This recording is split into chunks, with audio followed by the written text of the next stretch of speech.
2, 2.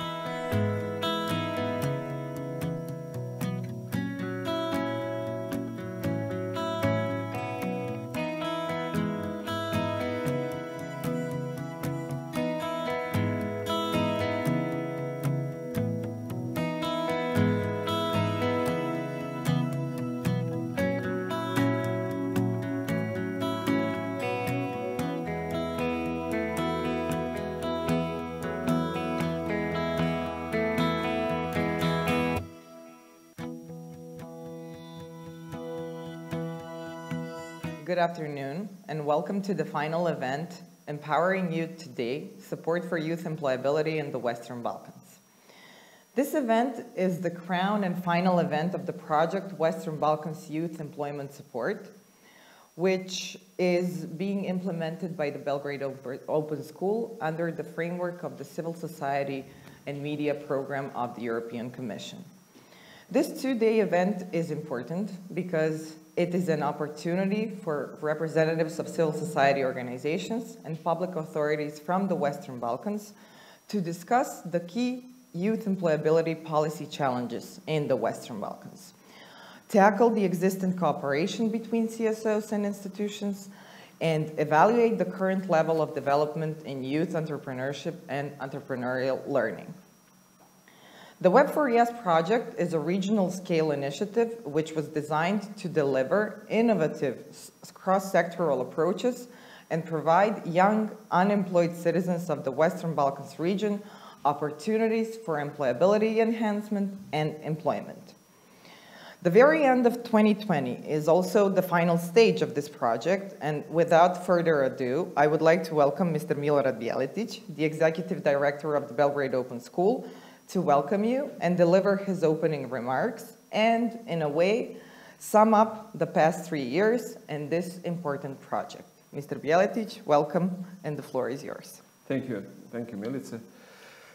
Ladies and gentlemen, dear partners and associates, civil society activists, young leaders and youth workers, think tankers, public authorities from national and local level of governance of the Western Balkans, 6 business sector representatives, all of you who share understanding that youth employability, youth employment and unemployment are important social and political issues which require different civil society voice.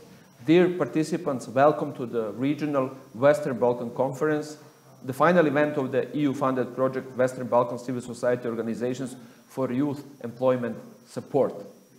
I'm Milorad Bijelitic of the Belgrade Open School, and I'm honored to open this online conference. The conference is, like everything else in this year, converted to the online event, but we're glad that it attracted such a big interest. We have more than 250 registered participants, many participants on Facebook and YouTube too. We are hosting this live conference from the Belgrade Open School offices, which are for the next 2 days converted to a real TV studio.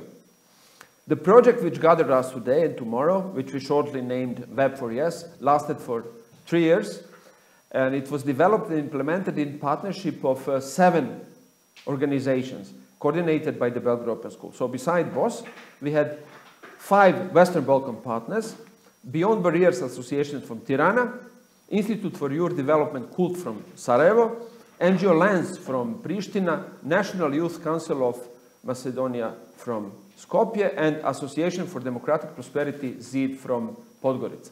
We also had 1 EU partner, the Olof Palme International Center from Stockholm. The project is initiated to address the problem of insufficient involvement of CSOs in decision-making and reforms regarding youth employability and employment policies. Lack of civil society in the dialogue, particularly lack of youth voices, results in policies which are not in line with authentic needs of youth, and results with policies which simply could be different and be more successful. The dialogue which we had with authorities and other stakeholders was focused on 4 specific policy issues relevant for entire Western Balkans. So, active labor market measures for youth, youth employability boosting, entrepreneurial learning, and enabling environment for youth entrepreneurship. To achieve objectives, So to increase the impact of civil society in development and implementation of innovative approaches aimed at youth employability and employment, and to improve capacities of CSOs to cooperate and to design and implement innovative approaches. Project team executed numerous activities during the last 3 years, which resulted in outputs which could be seen all over the region. I briefly list the most important. We organized 6 national fora for youth employability, which were formed in all of countries where the project was implemented. Thus, over 20 national events which gathered stakeholders from public, business, and civil society sectors. We had also 2 regional fora, organized stakeholders relevant for youth employability from entire Western Balkans. 1 forum in Skopje, North of Macedonia, and 1 regional forum in Durrës, Albania. We conducted 4 regional researches on employability, entrepreneurship, active labor market measures, and entrepreneurial learning. We developed 4 policy briefs with recommendations were developed based on the results from previous conducted research. So policy recommendations were published and printed even in a hard copy. We launched 2 web platforms. WeB4YES.eu, which was a project website with all of results and activities and news related to the project and cooperation between partners and the civil society organizations and public authorities in the region. And WeB4Jobs.eu, which is another web platform, one-stop shop platform for youth mobility and employability in the Western Balkan countries. We conducted capacity building trainings for advocacy and youth policy interventions for more than 90 youth organizations from entire Western Balkans. We had grants in our program, so we had one open call for small grants under the project. We had 120 applicants. Total amount which was disbursed to those who successfully applied was 150,000 euros. So we had 18 organizations which were supported to grant scheme from entire region. So those organizations were also supported by coaching and mentoring and trainings. And also we organized for them study visit to Sweden and Denmark. We have over 1,000 young people from Western Balkan which benefited from new skills and launched startups or being employed in other companies following participation in this project. We had 6 national advocacy campaigns for changes in employability, entrepreneurship, active labor market measures, entrepreneurial learning were launched based on the previously conducted research in all of our countries. So at the end of the project, we must admit it was not an easy task to coordinate such a diverse group of organizations with so many activities.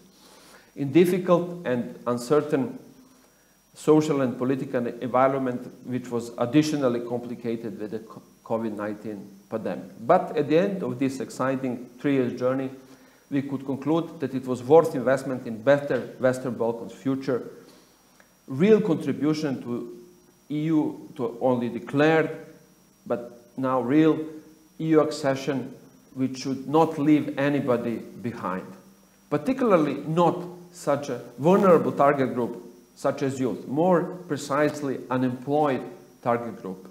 They require more public awareness, better representation, and stronger civil society voice, all essential for improved employment policies and effective measures. So after 3 years, we are more than sure that it was worth. Entire project and this final conference is a step in this direction. We, as a partnership, could only express our commitment to continue to contribute to the goal which we stated in this and many other projects, to strengthen civil society participation in youth employment policy, aiming to address authentic needs of unemployment youth. So I wish to all of us successful 2 days of open and fruitful discussions and exchange of findings, ideas and recommendations, so to make Western Balkans closer to the European Union. Thank you once again for participation in our conference, and we will start with the first panel soon. Thank you, Mr. Bjeletic. Following this review of the WeB4YES project and the past 3 complex but also very interesting years, we will now proceed with the first and highly relevant panel, which is regarding cooperation of civil society organizations and public authorities in the Western Balkans in the policy and decision-making processes regarding the youth employment reforms. Stay with us, we'll get back to you in just a few seconds.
Youth unemployment is a very pressing issue in the Western Balkans and throughout the whole world, I would say. In the last couple of years, there is an evident trend and interest in improving youth employability, particularly the skills young people possess. Civil society organizations that work with young people in the Western Balkans region are often involved in the area of youth employability, especially as service providers, delivering career guidance services, employability skills training, and mediating between employers and young people in organizing traineeships. Apart from providing services, civil society organizations can also contribute significantly in decision and policy-making processes. But today we are here to discuss whether this input is really that valuable to the governments, and to which extent civil society organizations can actually contribute to the policy and decision-making processes, not just on national level, but throughout the whole region of the Western Balkan countries. Today's session has gathered some very interesting and amazing experts and people, and I'm very glad that I will be moderating the panel with them today. I would like to welcome with me here today, it's Lida Kita, a specialist in vocational education and training and social inclusion. She's the country coordinator for Serbia, Turkey, and Israel in the European Training Foundation. Such a large scale of countries, I would say. We have Mirela Rajkovic, who is the executive director of the Southeastern European Youth Network.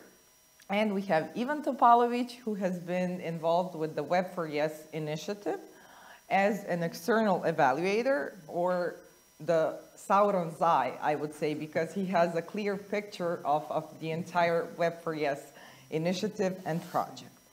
Since this conversation has been envisaged, I would say, as an open and honest conversation, first we will hear more inputs and important topics coming from our panelists, but I would like to invite all conference participants to contribute with your insights, comments, or questions using the chat box in the Zoom applications, which you're using for this conference today. If you have any questions, please just refer precisely to whom you are addressing the question, or simply provide us with a comment or input so we can feed them into the discussion here. I would like to start the panel first with Ivan, since he has been engaged in evaluating and monitoring the entire initiative.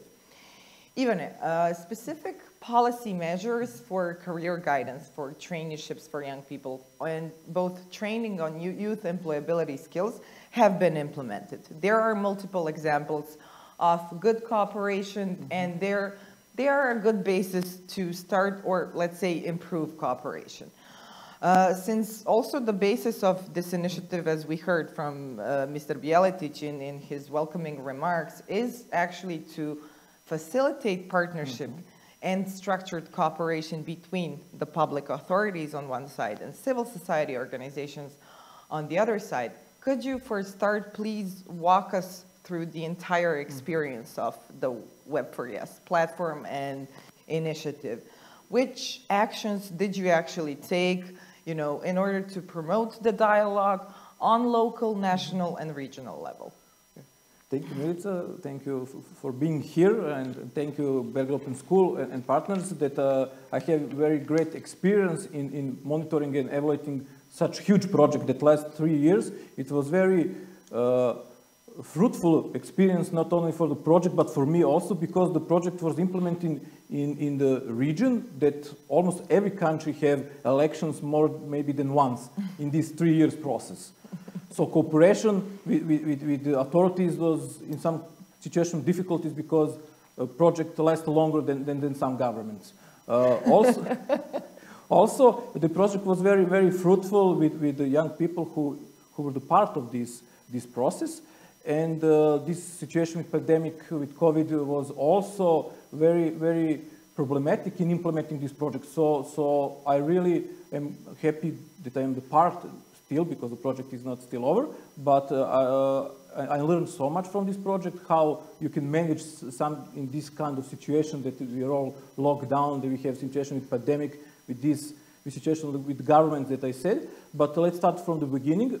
When I read the project, for me it was great because the part of cooperation was implemented in the project itself, because a lot of associates of the projects were ministries or agencies for youth, for employability. So at the beginning, consortium of the project WeB4YES were very, how I say, aware that the project needs the cooperation with authorities if all of us from the civil sector want to change something. But when the project starts, I think the basis of the projects are in good conducting of researches. So like Milorad said in the welcome remarks, 4 regional reports were made from about youth employability, active measure, entrepreneurship and entrepreneurial learning. So this was the base of cooperation with all stakeholders in all of Western Balkan countries. So 6 national forums were organized. In national forums, I was the part of a couple of them, and listening to what other stakeholders were saying about the issues of youth employability or entrepreneurship. 6 national forums were organized in all of partner countries, with all of the stakeholders who are involved in the youth entrepreneurship. Let me just stop you there, just to clarify for our audience and participants. When you say national fora and all stakeholders, so each of the partner countries actually had platforms, let's call them, where they included whom? Who was a part of the platform? The part of the platform was like the project itself, the CSOs, members of different kind of ministries, agencies, young people, people from other organizations or institutions. So, like I said, every stakeholders who are involved in the topic of youth employability or entrepreneurship itself. So I think it's the good way to check the facts from the researches regional. After these researches, 2 regional forums were organized with the stakeholders from the region, but not only from the region, but also the members of European Union and experts for European Union was the part of these national regions, also give the input of cooperation and this data. So these data were for me very good because they're based on data that you can check and recommendations. There also was the part of these regional or national forests was the base of everything else what was conducted through the project. One of the greatest for me idea of the project was advocacy campaigns in all of countries, partner countries. As I see in the agenda, the last day tomorrow is going to be presented all advocacy campaigns, but nevertheless advocacy campaigns were directly involved stakeholders who are going to change the policy on national level. So when you see the project is Western Balkan project, but also have this Western Balkan concept, national concept and local concept and local influence in the decision-making process are conducted by 18 of CSOs who receive the grants. Mm-hmm. So in this process of sharing experience, I will speak also about what their results are, but when you speak about and see the project, we must see is their influence on local level through grantees, on national level to partners, and on Balkan level through the regional fora. And I think it's great because all the results were multi-sectorally, they have a multi-sectoral approach, and on every level, organizations try to have influence on decision makers. And as I said at the beginning, influence was very hard to achieve in the situation political is going that they are changing on this maybe not daily basis but yearly basis on such short notice. So it was very not hard for me, but very very interesting for me to guide all of the partners or to see how they're changing and how they're involving their methods of cooperation with government and decision makers in this such huge space of I don't know, changing themselves in something different. Mm-hmm. So if I'm understanding you correctly, the role of civil society organizations, or in this case, I mean you and the consortium of the WeB4YES project, is basically we're constantly changing hats or ropes whenever we're discussing whether it's the regional, national, or local level. And I mean, we can all agree and we all share the same impression. It's always difficult to sustain significant and structured cooperation, because in a way the mandates and the way institutions on one side operate and civil society organizations on the other, it's hard, sometimes challenging to manage it. But what would be one lesson learned? I mean, this is a complex endeavor, regionally, nationally, locally.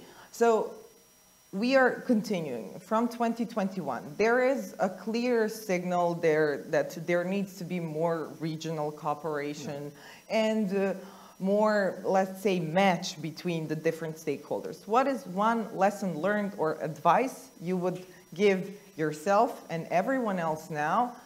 What are we supposed to do, I mean, in continuing the youth employment reform, regionally speaking here? Yeah, when you speak about cooperation with public authorities or decision makers with CSOs, I want to emphasize, I want to share my thoughts about that, because we have like three aspects of it. We have one, like people who are living in that area, we have CSOs, and we have public authorities. But CSOs are representatives of these people who are living of citizens. So CSOs are citizens who gather to change something, to help to build something new. So for me, it's very important to show that cooperation with CSOs are cooperation with the citizens of that country. So we're speaking about this shrinking space for cooperation with CSOs in this very turbulent area and turbulent period of Western Balkan. But I want to say that if we want to change something, if we want to be the part of the European Union, if we want to have rule of law, CSOs and cooperation with CSOs are cooperation with citizens. And we need it if we want to change something. The message is more related to our governments. So if they want to change something, if they want to have more influence on the citizens and to more involve them,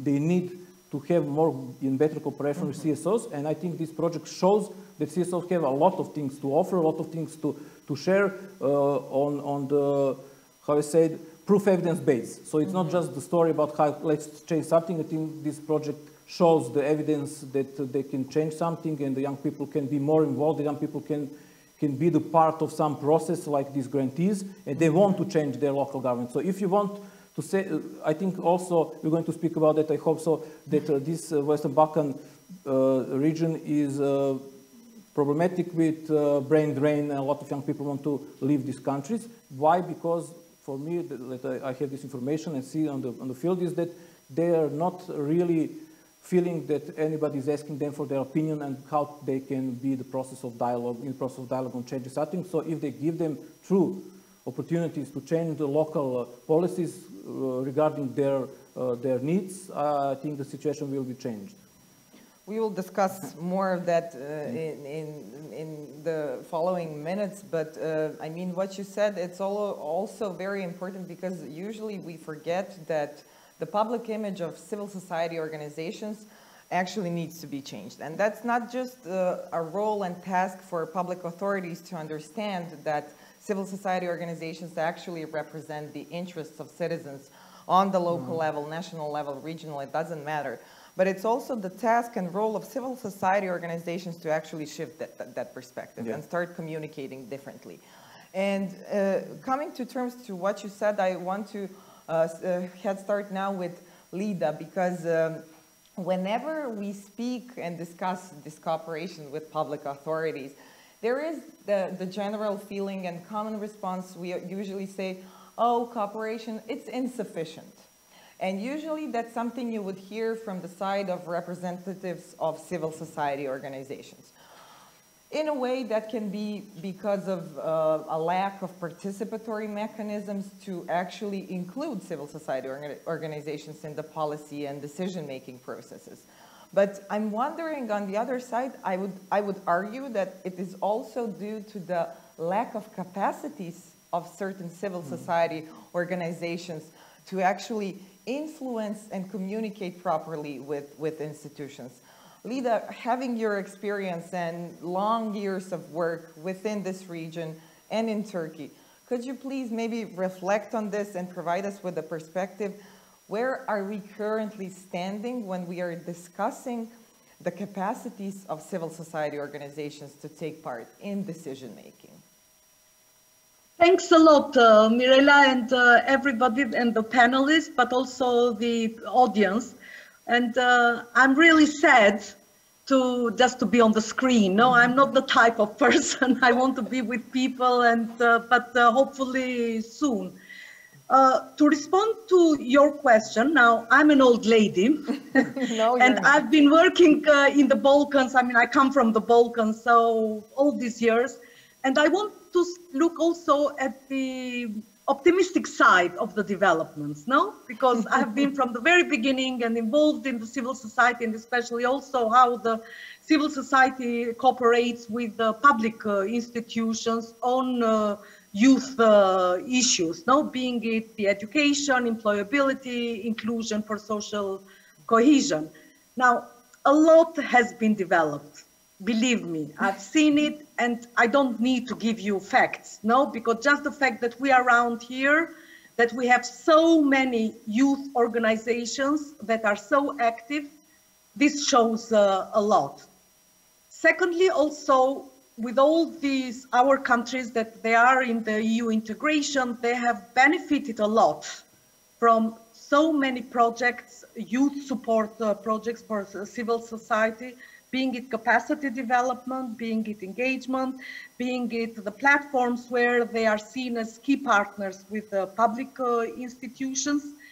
So we have to acknowledge that. Also, we have to acknowledge that the youth of our countries and the organizations have a very active role at the EU level. So being it all different projects, being it among in the region, and your project, you know best, is one of the testimonies of having this very active cooperation and collaboration of the youth organizations in the region. Now, we can see also that the future that this work of established work and capacities of the youth organization working on the issues is also by looking at the EU Youth Framework 2019-2027, where all our countries and youth organizations can take part in all the programming and implementation. And so we cannot deny that. There are so many developments. But also, after all these years and of all these projects, and also as Vlado mentioned, there are obstacles, there are things that we need to reflect. Let's put it this way, we need to reflect what has worked and why has worked, and what can be different, no? Because also in the years we have seen that the youth organizations are more and more present around the tables of the government's policy, no? Now, I have a saying, I'm saying sometimes they are just there for lip service, no? Just they are called to be there, so they are in the list, and we say we have engaged them. But also, there are many of them that they have a strong voice in these discussions. Now, for the two sides to find a common balance, to be heard and to hear, you need capacities. And in all these years, and through all the work that the youth organizations, the civil societies, they have been engaged, different projects, being it for skills, being it for employability, being it for career guidance, being it as intermediary between the private sector and for engaging the young people in labor market. They have gained a lot of capacity, negotiation capacity, because to be around the table, you need to have the skills, and you need to have the knowledge also to see the other side's points of the public institutions. Now, we have, for years, we have worked on the youth skills in the Western Balkans, and recently, I'll send it to you, we have looked at how to unpack the skills of the young people in the Western Balkans. And one of the issues that we looked at is the community-based organization or civil society organization and their big role. We have done also, we have looked at Serbia, for example. Apart from the region, we have looked also at the Serbia case with FREN. We have looked at the youth employability. And it's amazing to see how many youth organizations are active and working in the not only for lifelong learning skills, for the bad skills, but also for engagement of young people. Now, having said that, also in this, when we do all this work and assessment, how is this dialogue between the public institutions and the youth organization is done, we see also obstacles, no? And that's why we are happy to be here, because we want to listen to you, because you are the one and all the audience. And when you look at the agenda, you have a beautiful variety of experiences, and we want to hear directly from them. It's not us saying this. But what we notice is that the two sides have a little bit of, how can I say, the government invites the youth organization around the tables, but it's the government or the people around the strategies, they say that we consulted, but we are not sure how much the voices raised are reflected when you look deeper into the strategies, but not just strategies as the wording, but the implementation plans, and how this is when you monitor. On the other side of the youth organization, they take part in this discussion, they raise their voice, and they make all the points. But also, we need to take into consideration that you need some special skills also to be in dialogue with the public institutions. And you have to try at least, but not only try, be also more humble to understand, because there are constraints, we know that. There are constraints in the budget, there are constraints in the capacity of the people in the system to implement. like there are also among the youth organization. For example, when we look at the existence of the youth organizations, most of them are concentrated in the capitals. Now, you can say, Lida, you are not correct. Maybe I have lost touch with the reality, but I still feel that they are based, and the ones that have full capacity to have eye-to-eye dialogue with the governments. So there are also, we have to admit that there are some countries also where some of the NGOs are very much, the civil society is very professional, and also they are very strong, but there are some countries where their voice is weaker. Now, I will stop here, but I want to hear more from you, and you can put questions, because I want the voice of your sides, of the young, of the youth civil society to say more. Thank you, Lida, very much. I mean, you've raised several highly important points, and actually questions on which, I mean, we're all struggling in the past years, and we will continue to struggle. But I especially like the part where, because I addressed the question as to the capacities of civil society organizations, but you also raised the question of actually raising the capacities of representatives of public authorities on the culture of dialogue, to understand actually the role of civil society organizations, which is also highly relevant.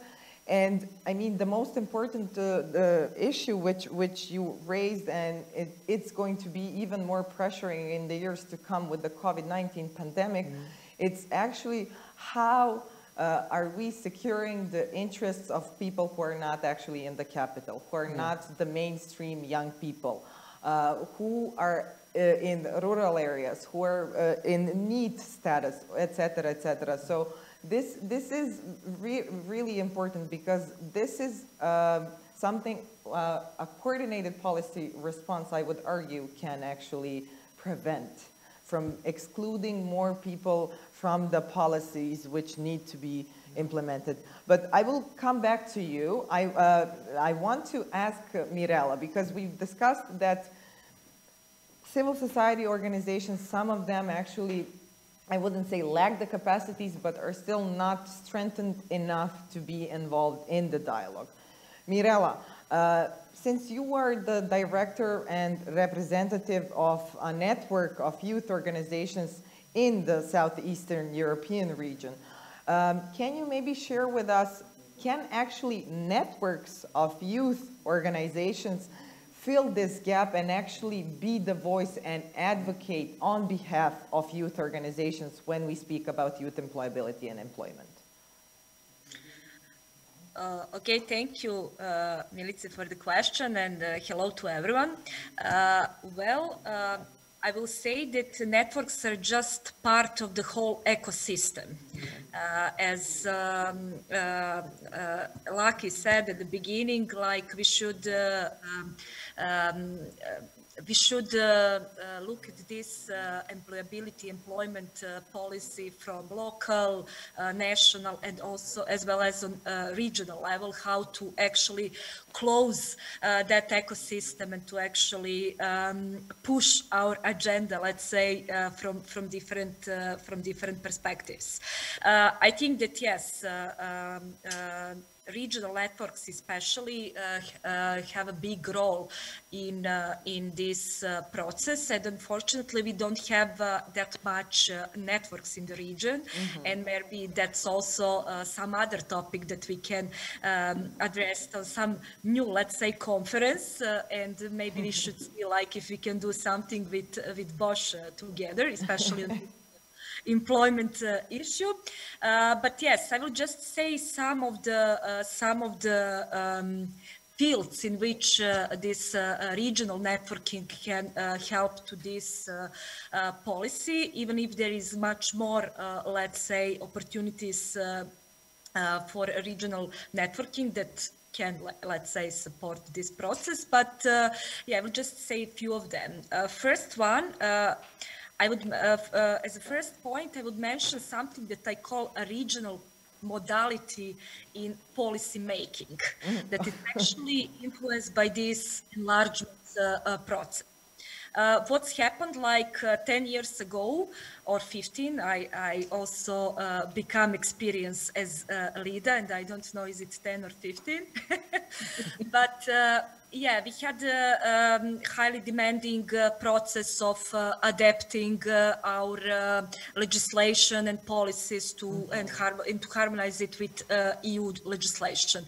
And what's happened? Then first we had Slovenia as example, and then we had that regional modality like transferring the policies from Slovenia to the region. Then we had Croatia, and then actually it was in that moment reasonable approach because our institutions had a lot of stuff to do, and really that process was tough and really demanding.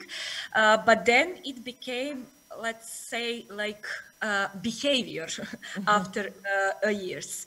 And what we have as the result, for example, 7, 8, 10 years ago, we had a situation that in Croatia, they, for example, put volunteering as one of the active employment measures.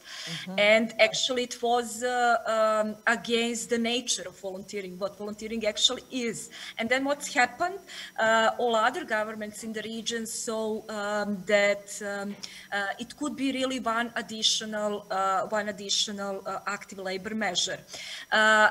I can say that volunteering is contributing to employability, but not directly. It is contributing actually to development of social and human capital that at the end, after 1-2 years of volunteering, then can influence employment of a certain young person. Then that's regional modality. I would say it's one thing, and that's why we should actually network on the regional level and influence that good practices are easily spread over the region, but also to actually stop maybe some not so good, let's say, practices. Another thing where I see potential of the networks in the region, and which is not, in my opinion, well used, it's to do advocacy to EU institutions. We also struggle during the years, like, okay, how we will do this regional advocacy if we don't have some institution which is, let's say, relevant regional institution. But now in the last few years, we have Regional Youth Cooperation Office, we have Regional Cooperation Council that is also implementing some projects that are relevant to youth employability. And we have now on regional level someone to talk with. But also, I think that our role should be also to advocate on EU level and to actually influence that programming part of this pre-accession funding that we are receiving from European Union. That's maybe the second thing. Then also, I would also mention the fact that we are living in very let's say, crazy time, where things are happening very, very fast. And institutions, as they are, like big mechanisms, big organisms, let's say, they're not that much easily adaptable to new trends. And I think that regional networks are those who can actually, through their members, check some practices and some innovative approaches in the field, and then easily transform and actually promote those successful practice to governments. In my opinion, when it comes to cooperation between government and civil society organization, I would say that there is maybe the biggest problem is that we don't understand each other well, and that actually we don't know where we can support each other. And that's why I think that we end up on the level of tokenism when it comes of youth participation. And we have just some working groups where we have some NGOs that participate, actually, if we also bring some innovative approach that will prepare those young people to equally participate in this decision making, that I think that we can make a lot of changes. Now I put just so many things on the table, but we will have more time. But I just want to say as the last point that when I did some advocacy campaign and some project related to employability and employment policy in Montenegro 7-8 years ago, actually I had I was working with a group of 20 young people that passed with me through all process, through all projects, and then at the final conference, in this first panel, we had 5 young people who was really into topic. You know, they didn't actually use floskula and phrases regarding the employment policy, like, okay, we should synchronize education and labor market, etc. No, they were really pointing out this pains in our policies, and they was really, let's say, attacking the institutions, and institutions really saw the equal partner in that conversation. And I remember that the main labor inspector told me during the break, like, okay, I should stay till the end. I was thinking like to leave after first panel, but I should stay till the end because these young people, they are like doing great stuff. And that's also the thing for us, like to reflect on our capacity. Yes, we are representative of young people, but I think that our voice will be stronger if we put our beneficiaries actually in the first row with us to actually fight for their rights and for better policies. Yeah, that's for the beginning. Wow, I mean, all of you, I'm sorry. Yeah, I'm speechless right now. I mean, thank you. You've also raised so many important issues. Just one quick question coming back to you. In terms of the regional networks, because we do not have them enough at the moment. And we are seeing efforts from the Regional Cooperation Council to, let's say, move out of the zone where they just work with institutions in the region, but also with youth organizations. But on our side, how can we, and is it possible actually to influence and sustain to, I don't know, either starting a new regional network of organizations which deals with youth employment, or should we, for instance, focus and strengthen, I don't know, CYN or specific actors from the national level? Just a quick thought from your side. I'm curious to hear. Yeah, actually we have, I will tell you now, we have 2 formal regional network, not only employment, 2 regional formal youth. Okay. Yes, and we have also some few non-formal networks. But as I said, it's in total, it's not for employment. There are many reasons for that. One of them is sustainability and specificity of the work of the networks. For example, if your network, if you really want to do your job, that it's like advocacy, networking, and really putting some important issue on agenda, then you should have, for example, operational grants. In our region, there is no operational grants for civil society organizations. Not last, but before that budgetary period of European Union, there was opportunity through the Erasmus project, but from 2013 to now, there was no opportunity.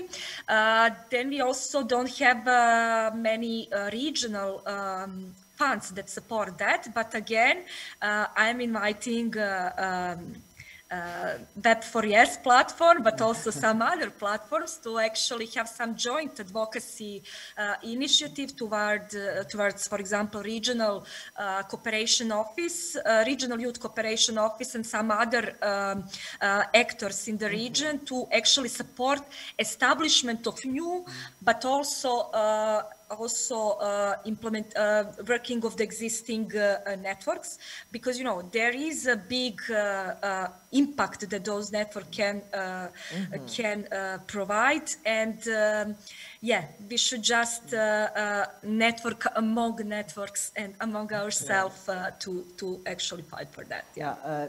Thank you so much, for this, because it's very interesting. The WeB4YES initiative is, of course, funded within the European Commission's Civil Society Facility Program, which is actually to consolidate regional thematic networks, if I'm correct. So this is, an important takeaway to the Commission, actually, on how to think in the upcoming period. So it's not just to establish new networks or informal networks of organizations. What are we doing with the already established ones? This is a very valuable lesson. I want to encourage, of course, participants, please share your, no, I will come back to you now, don't worry, Ivan. I'm going to ask all of you so many more questions. I just want to remind everyone that you can share your insights, comments, questions in the chat box if you want to be heard here, because unfortunately we cannot all be together in the same physical space today. No promises for next year. But Ivane, you've heard both Lida and Mirela. Would you like to reflect on some of the topics, or should I ask you about the local organizations? I will try to reflect just very, very shortly, but I think they are regarding also local organizations. When you speak about, I totally agree with Lida that she said that organization from the capital cities are the organizations with the most developed capacities. I think I won't define like that. Not maybe knows the better situation, but the greatest capacities. So if we want to have organizations, like Mirela said, in programming process, we need to have more organizations, not only outside of the capital cities, but more organizations who are dealing with young people in each situation from the rural areas. Because when you see organizations who are involved in different kind of process, I don't want to say they're doing what they're doing is they're not irrelevant, but I want to say that a lot of organizations are having for target groups, like I always want to say, regular young people who are in the capital cities also, who developed already their capacities, their knowledge. So it's questionable, do you really influence on young people to do something if they're already developed, like the persons, like their capacities and competencies. So we need, I think, more networks of young people in each situation. A lot of networks from me, with young people from the villages, from rural areas, because I think their voices are not heard so much in the Western Balkans, and we need to work with them much bigger. So that's why I won't come back to the question maybe about grantees. It's very important to support smaller and middle-scale organizations. Let me stop you there just for a minute. Why? I'm sorry for that, but it's connected to this.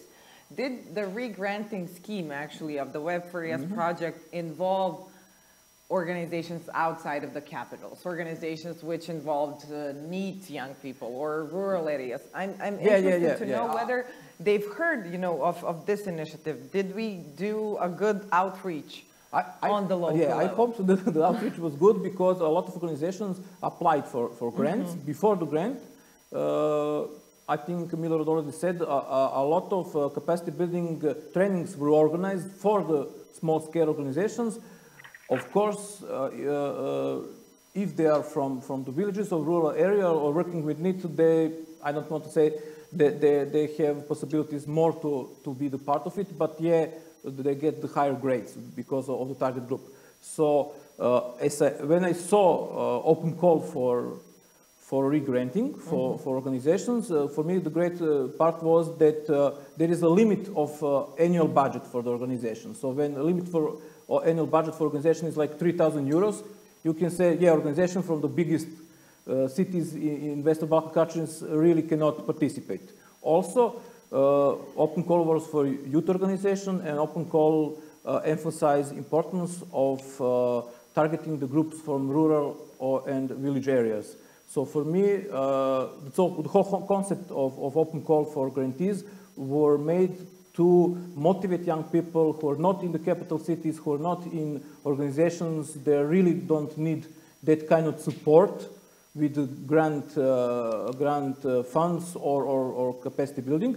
So I think the whole scheme was very good grounding, and organizations that I can see and go through their projects and talk with them, I think they have I want to say a variety of young people involved in the project, and for me it's a great way because consortiums are made of the organizations from the capital cities, and they are with a great, I don't want to say great, but biggest capacity maybe in the country, but still aware that it's not okay or not possible to be in every city, every village to implement activities. So for me, great scheme is a great way to boost organizations to be more active on the local level and also to involve young people.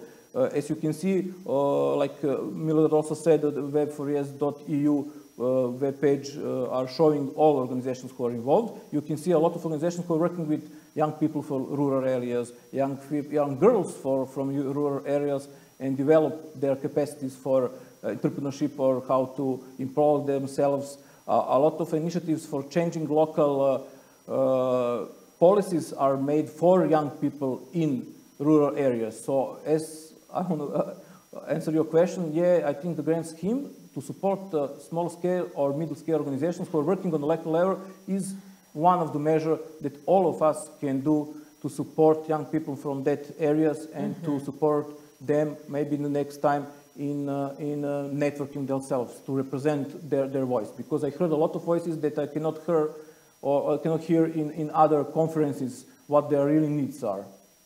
So thank you for this, because it actually raises also that when we speak even of mechanisms, we need not just to level them, I mean to local, regional, national, but also in between we need to think of mechanisms on how actually middle organizations can be the bridge towards actually people who are very hard to reach.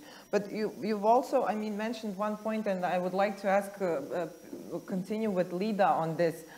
I would argue that we do not need maybe more youth organizations in different areas of the countries in the region or wherever we're speaking, but maybe we need some sort of structured and intersectorial cooperation where we can put maybe just mechanisms in place to reach out to young people whom are usually excluded. I mean, from your experience, what is more optimal, I would say, I mean, and feasible to be achieved, you know? Can we expect that if we have a good intersectorial mechanism where we know that, for instance, young NEET people or people from rural areas are coming, whether it's the Center for Social Work or it's the National Employment Service, and then we connect them to some young people from there so they can provide services? Is that maybe more viable than, I don't know, pushing for establishment of youth organizations in different regions? I was very extensive. I'm sorry if I didn't. No, it's not that, but it's you see different models. No, let's put it this way: you see different models, and you see different models even at the European level and in different countries, also in the Western Balkan and Turkey that I work, and you have bits and pieces of everything what you mentioned. Now, also we have to think and to look back. No, again, I look back when I started, and I mean, who were firstly engaged, or who are firstly engaged? Is the young people, the youth organization of the civil society that know how to speak to the donors, speak the language, no, English, and also being it at the country level or even regional. How much this is then transmitted with different leverages with the community-based NGOs, no? And that's where the big handicap is, no?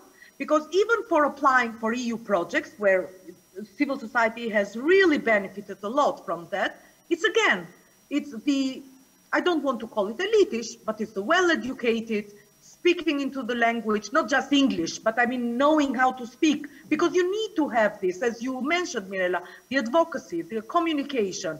It's not just knowing the needs of the... Exactly. Now, we look at the governments and the structures that they have for the, not just consultative platforms with NGOs, this ecosystem that you first mentioned among yourselves, no, at all the level, community, periphery, region, and then country and regional in the Western Balkans. It's how much, if you look, how much is a structured one, meaning it is part of it. Yes, they call a meeting, they call a round table, they discuss, we heard you, but I would like again, because you know best, how much it is part of the structure, the governmental structure, where, for example, for any policies, and many of our governments, as you said, Vlado, now with all the elections changing, new strategies, new work plans, how much they share, for example, when they focus on these policies and actions, the strategy, I mean the budget attached to all these actions, where there is a transparency, how all these budgets, central and local and down to the community, is translated. Because you need to have that, no? But also you need to have NGOs around these discussions that they understand it. Budgeting policy making is not just saying these are our needs. You have to have a partnership on all these tools. So you tell me, maybe it's happening, maybe it's not happening. Mirela, Vlado, also from your analysis. What are your thoughts on this? Sorry? No, I'm just asking also Ivan and Mirela to exactly. Pick up on this. Maybe I will give the floor to Mirela because she is the part of this network, and then I will reflect on this also. No, Vlado, no, Vlado. No, Vlado. I don't want you to steal my time. Then please.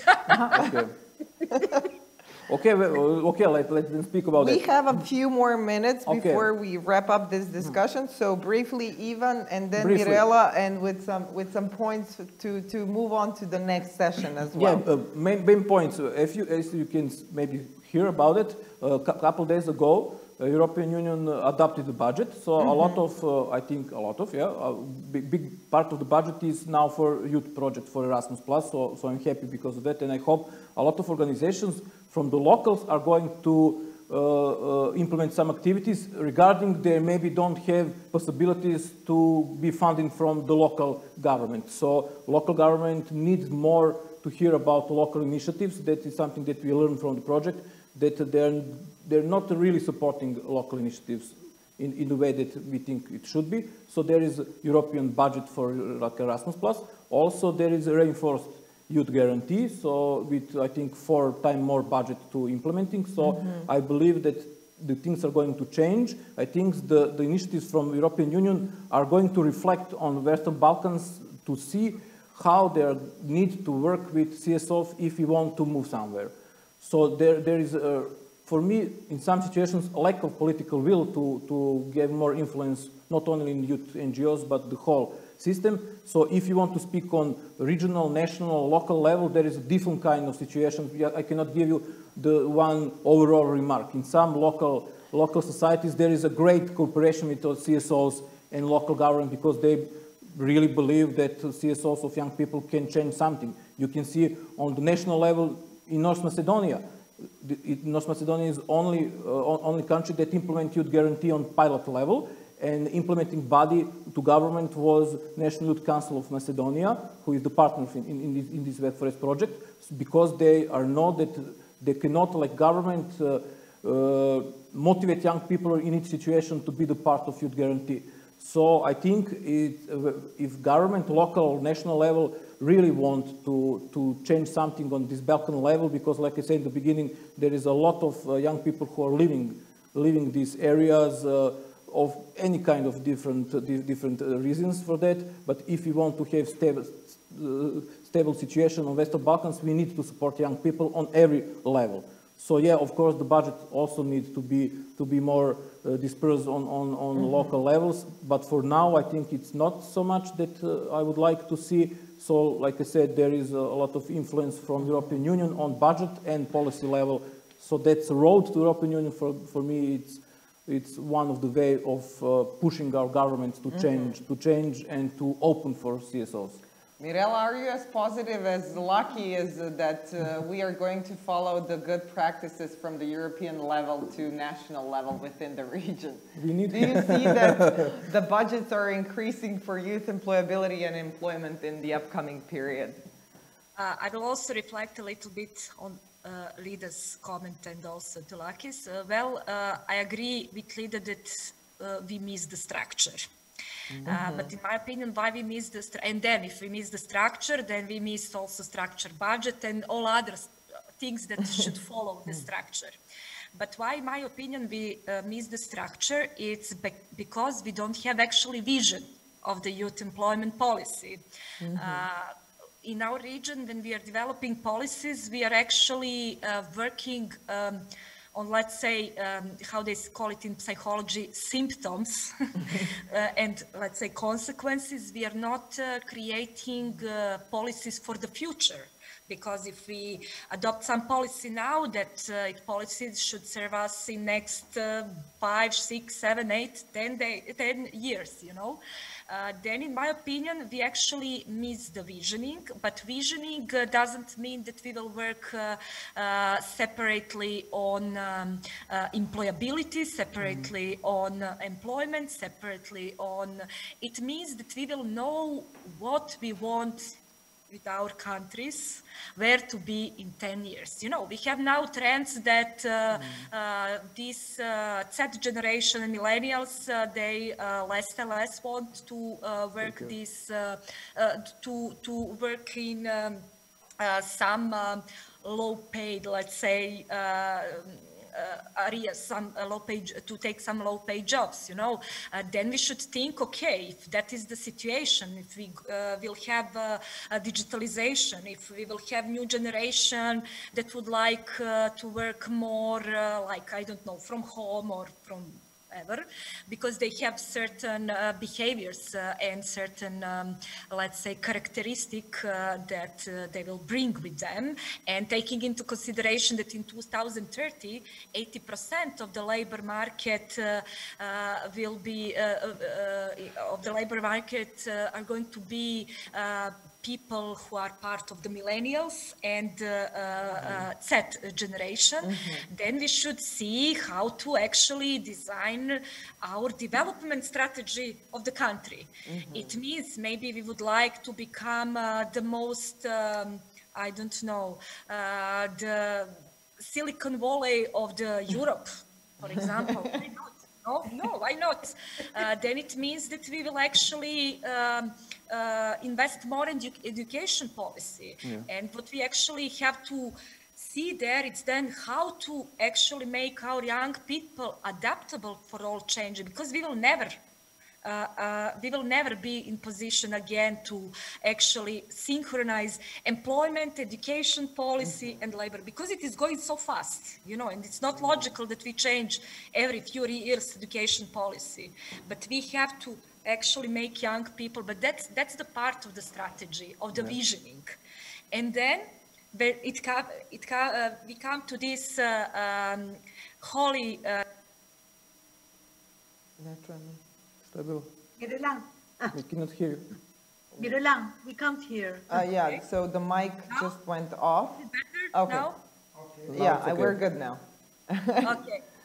And yeah, I just want to say that this cross-sectoral cooperation, like I remember whenever we go on some in some working group and we have to develop something, then everybody say, oh, cross-cultural cooperation, and we are immediately all bored. Like, we know it is important, but nobody saw that cross-sectoral cooperation actually in reality. Why? Because as I said, this employment policy, it's actually just a smaller piece of this development policy, and it really needs coordination of the from different ministries and from different institutions. And if we don't have some, even in institutions, if we don't have some, let's say, umbrella organization that will coordinate all those things, then everybody do their own small part, and the bigger picture. In Denmark, it's good thing. They had this, they call it mind labs that were working in the frame of the governments, who actually was responsible for this fast innovation, taking into consideration that our institutions are normally, because they are big organisms, they're a little bit slowly, but they have to, at the end, they position it to actually respond on those challenges. And that is the place when they say, okay, now we need NGOs, now we need the networks, now we need the youngsters, and now we need that radical collaboration actually to go to that joint goal, let's say. Yeah, perfect. We had just one question now from the audience, and it's in a way related. Is any of you three aware, is there any existing database with the needs of youth, local NGOs for the entire Western Balkans region? Just someone quickly, because we are running shorter on time. Actually, we've prolonged our discussion. So anyone aware, so we can help our participants maybe look for something? Some platform for needs of CSOs, I really don't know that it's believed, it's maybe building, but now it not exist. I know that the project build this Web for Jobs platform for all young people who wants to have influence on exchanging experience, jobs, exchanging with young people, movability, everything is on Web for Jobs, but it's not for CSOs, it's for the young people. So no, I don't know any of that network. I would maybe just share that I know some research from 2016 where some of the findings said that actually youth organizations, among all other civil society organizations, are the, let's say, the poorest one and with the like lower capacity to advocate. Because actually youth organizations have a big fluctuation of employees in the organization, and that's why I said that actually networking in the youth sector, it's really important on a local level, on national level, and on regional level, in order to really put ourselves on the agenda high. Because, you know, as we know, for this regional level, we have those EU projects for thematic networks, but there is no many organization that has capacity to be to actually implement them. And there are certain criteria, you know. But I have to stop you here. I'm sorry, Lida, do you have any final thoughts? Because I think Ira is waiting for her second panel, and I'm No, you carry on. I like to listen because I like this. But again, I like to be optimist. We need that for the closing, and optimist, you know, vision. I mean, we have to admit that it's thanks to all these youth organizations and civil society and their digital skills that they have given also a big impact on the public policy. Now we have to admit, for being together and discussing more and more than we would have done even cross-country at EU level because of this situation created. We should see it as a positive. Secondly, also, there is, for your question for the database, there are different databases when you look, but there is not a regional one. And that can be a very important action, no, to be taken. And in your discussions, because you will have, I mean, I'm looking forward also to the others, because you see so many innovative, as you were saying, and the youth lab that is happening. It's just by joining and strengthening this ecosystem that we can just take it forward, no, in the region, because it's so much bubbling there. So much happening. It's how you take it to a higher level. So the database is very important to have these networks, no? And because also it makes the youth, the civil society much more stronger also for applying for funds, not just EU funds and all the big projects, but also national funds, no? Especially when they are grouped based on the professionalism, no? Which themes, which areas they are specialized with. So this will give them a real strength across region. So it was such a great pleasure for me, and I'm looking forward to listen to all the discussions. I like to listen because you know it all. I would continue with the conversation, to be honest, but I mean, in order to respect all of my colleagues and not take the time for the other panelists, I will stop here. I mean, thank you all three for raising so important issues and actually, you know, lessons for us to pick up and take in 2021. Whether is it from, you know, the vision and seeing the bigger picture of development, whether is it when we're speaking on the negotiation and understanding capacities of, let's say, both sides in the process, but also in the end, never forgetting the needs of citizens when we are discussing youth employment and actually the well-being of people in the end. So, I mean, thank you so much. It's been a really great pleasure and I enjoyed it very much. And thanks to everyone in the audience for following the first panel, which was amazing. So now... And please join forces for Youth Guarantee, not only North Macedonia, but the whole region. So it's your job to push the governments to have it.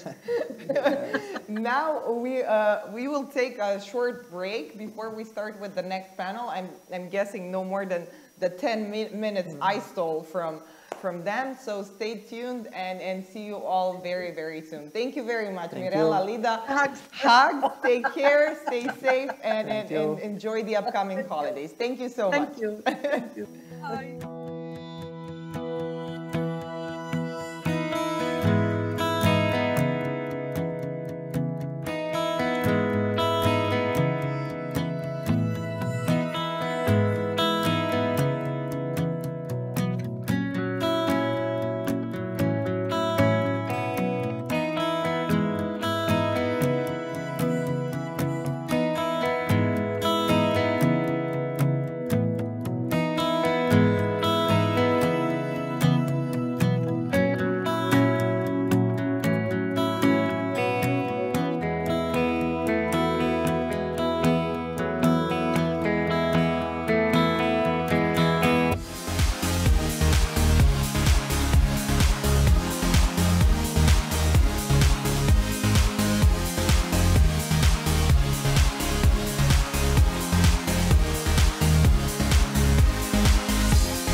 Great. So welcome back to all the online audiences following us, and from coming actually from a very, very live discussion from the previous panel.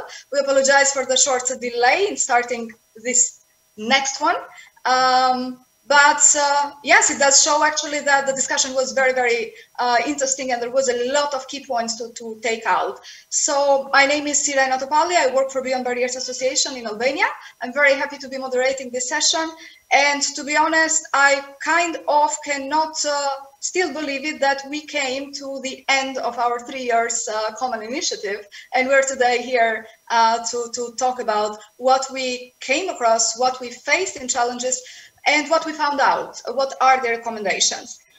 Today, more than ever, I think we can all agree that the skills and jobs and youth employability is articulated a lot this year. It is also something that we know in the Western Balkan region is a big need. We know we have large numbers of young people who are unemployed, and that's where we come from. That's why we're here also, together with other actors and stakeholders in the field. But at the same time, we were in a way forced to be resilient by the pandemic, and we were forced to finally, I would dare and say, understand that the digitalization of the workforce as well is not an option anymore for the Western Balkans. It has been here and it is here today more than ever. I have with me today 5 guests. Thank you very much for being with us today. That will help us to understand a bit better what we have found during this project in our research basis of the project itself, which is very, very much relevant today as well. And our colleague Alexandra Durovic from BOSH will tell us in a while more about this and what we found out, what were the key recommendations that we produced a couple of years ago, which are pretty relevant today as well. We will hear further from Aika Rovchanin from KULT, one of the partners of the project as well, directing the Economic Development Department from KULT, another perspective of what is happening, what about today, where we are with our findings and what is happening right now, actually. To further continue with another colleague, Vladimir Jemaili from Lens, Kosovo, who will actually introduce us also the innovative aspect that we had in WeB4YES project. And dare I say, we were a step before. We already thought of an online platform, a one-stop shop platform, before we ever knew that we will be hit by a pandemic, and our way of accessing information and gathering it together would be actually digital mainly.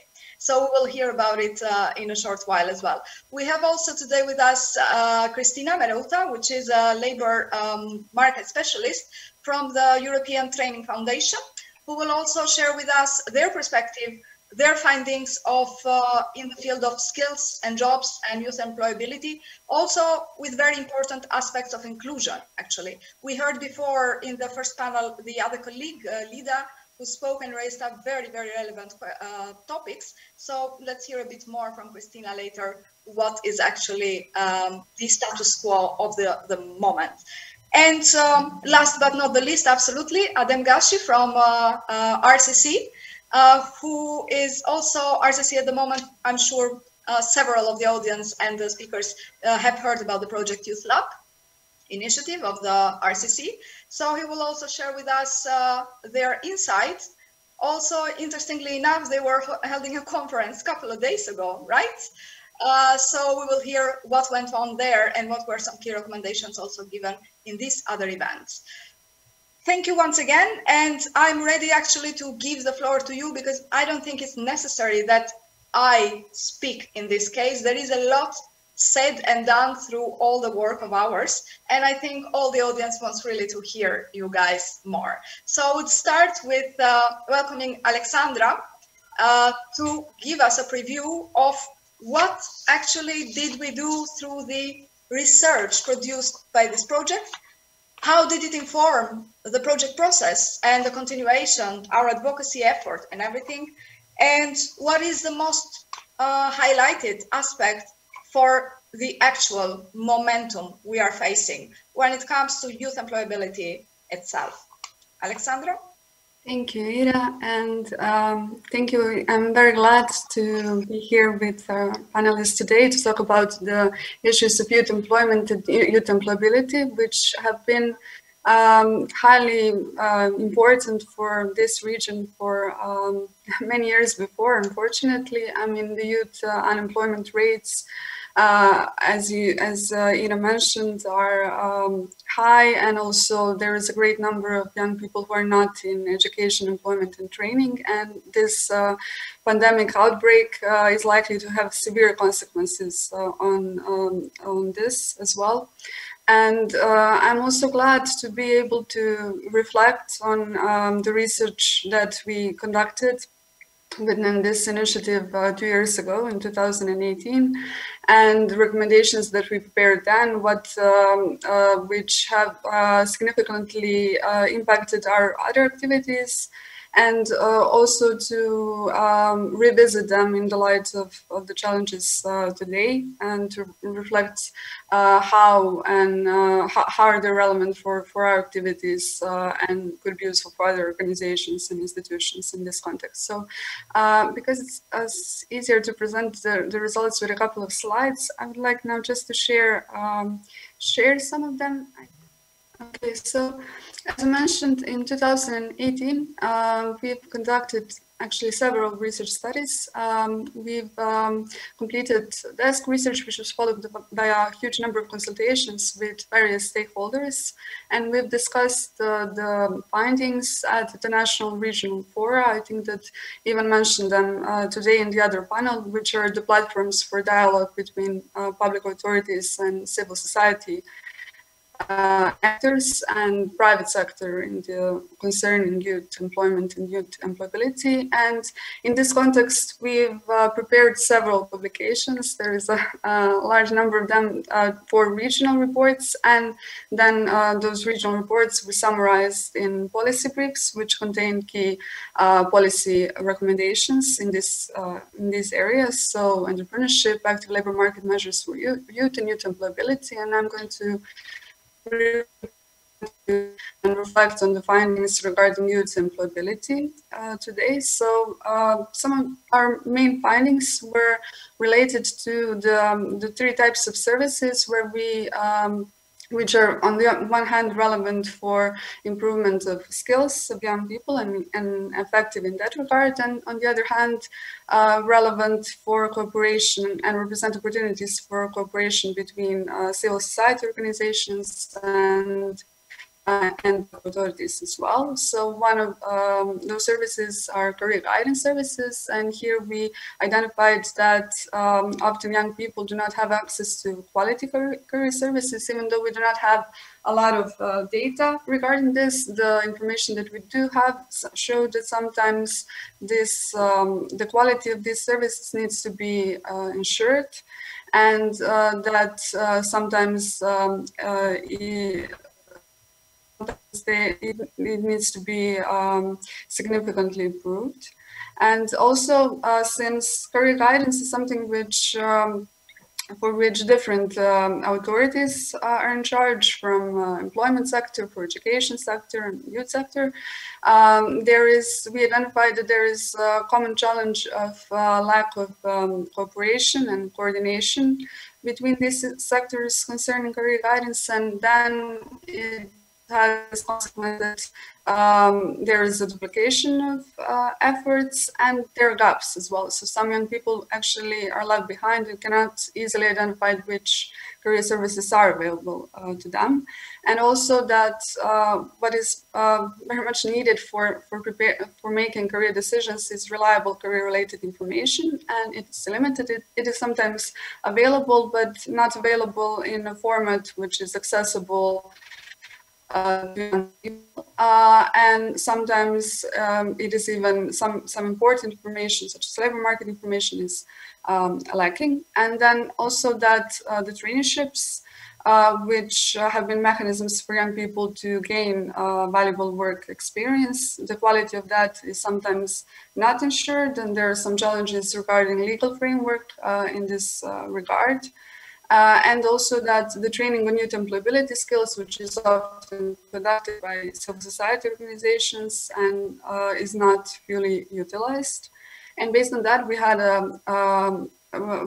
this actually had an impact on all the other activities conducted in these 2 years. I mean, not just the recommendations concerning youth employability, but also other research results as well. But in this context of youth employability, it had an impact on policy dialogue. So it was a basis for dialogue between public authorities and civil society organization at the national and regional level. Also, it was a significant basis for advocacy activities of our partners. So some of them chose to actually focus on advocacy efforts on some of the challenges we identified through the research. For example, on some of the advocacy activities were focused on improvement of legal framework for traineeships or improvement of coordination between different sectors in the area of career guidance. And also these results were a basis for a sub-granting scheme, also in our call for organizations that call for support to CSO organizations was based on these results, and some of their local advocacy initiatives also took into account the data we collect. And some of the key recommendations we prepared then were related to this issue of the lack of coordination, and one of our main in the area of career guidance services, and one of our main recommendations, some other mechanism for improvement of cooperation regarding guidance policies, and also to ensure that some standards of career guidance services are developed. For example, in this regard, in the previous period, we had some progress in terms in Serbia. For example, some standards for career guidance services have been adopted. So this is one of the example of the also. One of our recommendations was to prepare some sort of national online information system combining all available career-related information on the national level and on the regional, and this was also what we tried to do within this project, to actually enable the functioning of the platform that will gather information on mobility. And Valmir will talk about that a little bit more a little later. And also that that is important to develop and or to improve the regulatory framework for traineeships in order to improve their quality. And this is also something that that has been somewhat changed in the previous period.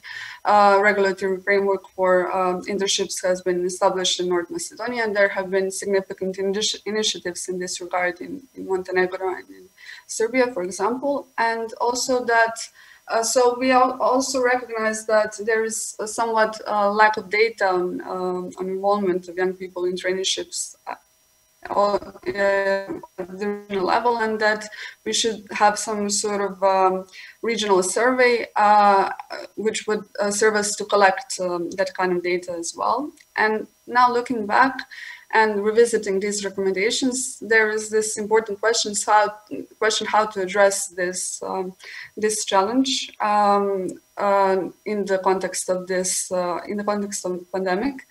And so what we have already seen is that there are multiple challenges right now for young people: disruption of education and training, and especially on-the-job training, including traineeships, and also that many young people have lost their jobs or have witnessed significant losses in their working hours or in their wages. And there is a serious threat that the transition of young people from education to labor market, which is already long in these countries, is going to be even longer and tougher for them. So when we look back on these recommendations, it seems that they're, if I can say it like that, even more important right now. So young people to actually reduce these transitions and make it smoother and easier for young people, it is important for them to gain work experience and to have skills training through traineeships. And also we have research data which tells us that many young people are feeling insecure about their future, and they have a bleak prospect of their careers and career outlook, and it is needed that we provide support to them in this regard as well.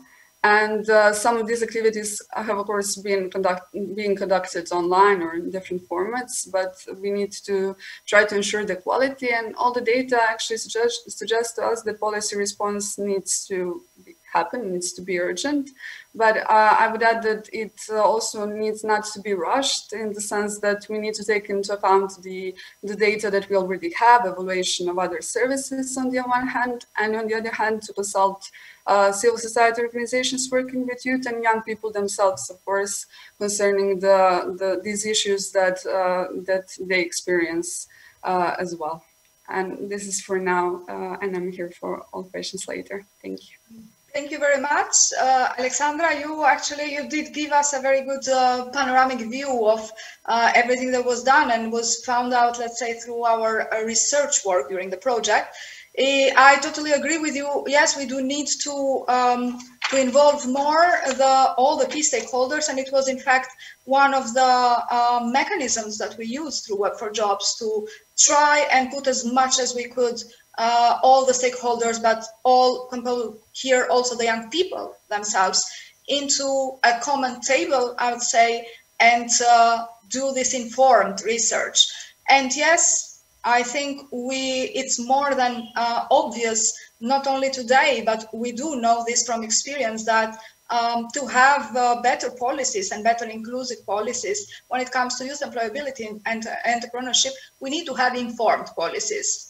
So I don't want to spoil more on that, because tomorrow in the next session of the advocacy, our colleagues will actually explain what did we reach through the advocacy itself. And I'm happy to say that we do have some very good results in the various partners that we were in the project, but we will hear that tomorrow. Thank you very much. And yes, if anyone who's following us either online, either through the Facebook Live, please use the option provided by the online world today to get in touch with us, to ask questions if you have, or if you want to direct anything, any comments to our guests, and we will come back to them by the end of the intervention from everyone, trying to also reply to you, to your questions that you might have. Thank you. I would like that we continue the discussion actually from the perspective of staying into the field, let's say, but also looking a bit from the perspective of Kult in this place, and actually Aika, who is working in the economic development. Aika, for you, I would like to ask this, also following back your experience, your personal experience and professional experience.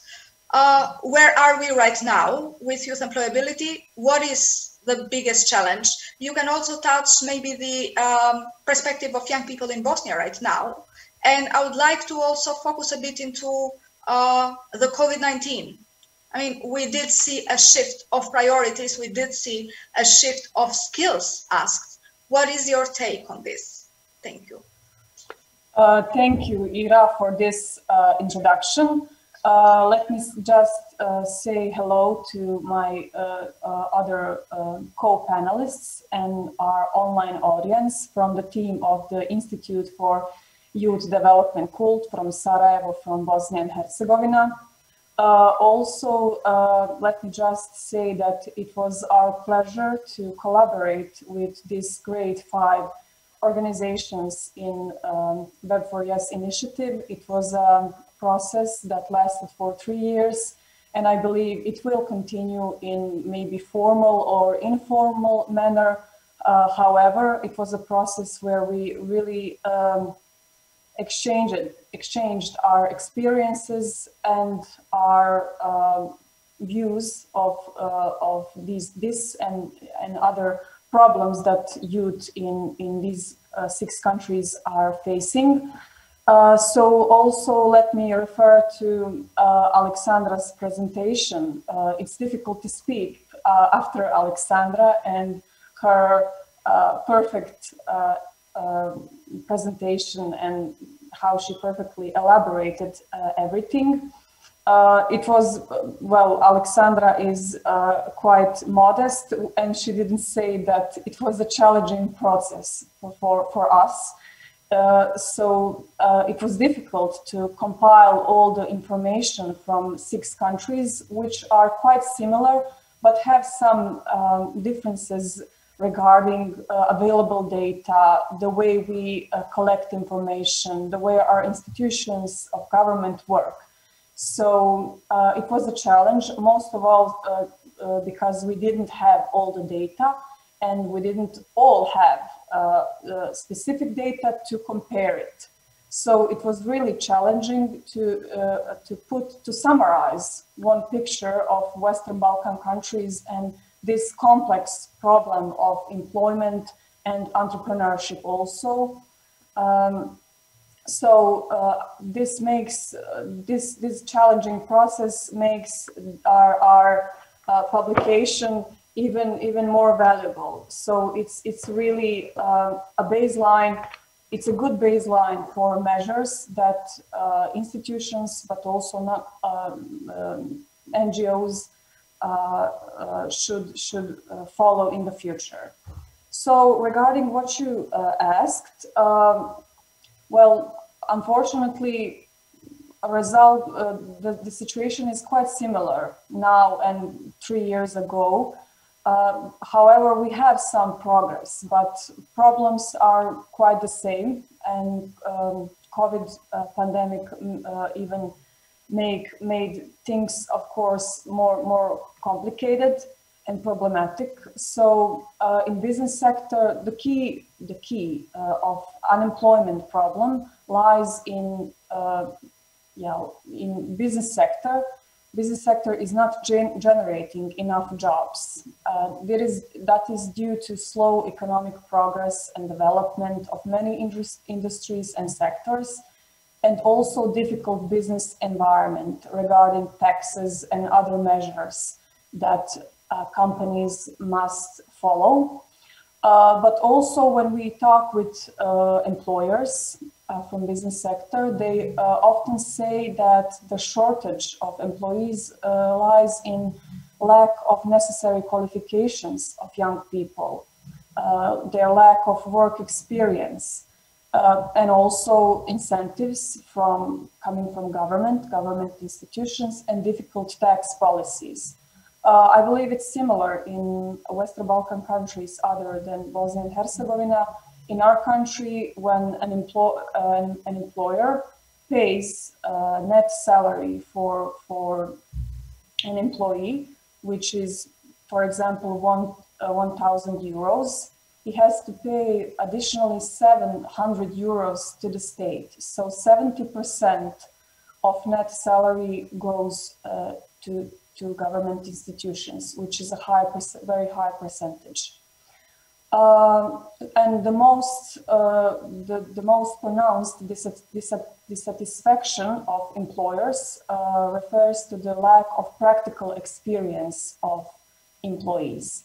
So we really have this problem in business sector also, but also in educational process, in formal institutions. So our message here is that we need to see on education policies as employment policies, and they should be created and implemented as such. Also, government, of course, has its measures of boosting employment and employability of young people, and I would say from my experience and experience of my organization is that we do have some progress in this area. There is a trend of good measures coming from government institutions in maybe last 5 years. However, there is lack of monitoring and evaluation of these measures. So we still don't know how good are these measures. A lot of these measures are focused on helping young people get their first employment, so their first work experience, which is of course needed for them to get a long-term job later in the market of labor. But we're not sure how these measures actually, how good are they in achieving this, that young people get long-term jobs, besides those short-term incentives and maybe 3 or 6 months of volunteering or working in some institutions and organizations. As a consequence of this all, we have a well familiar term brain drain in all of these countries.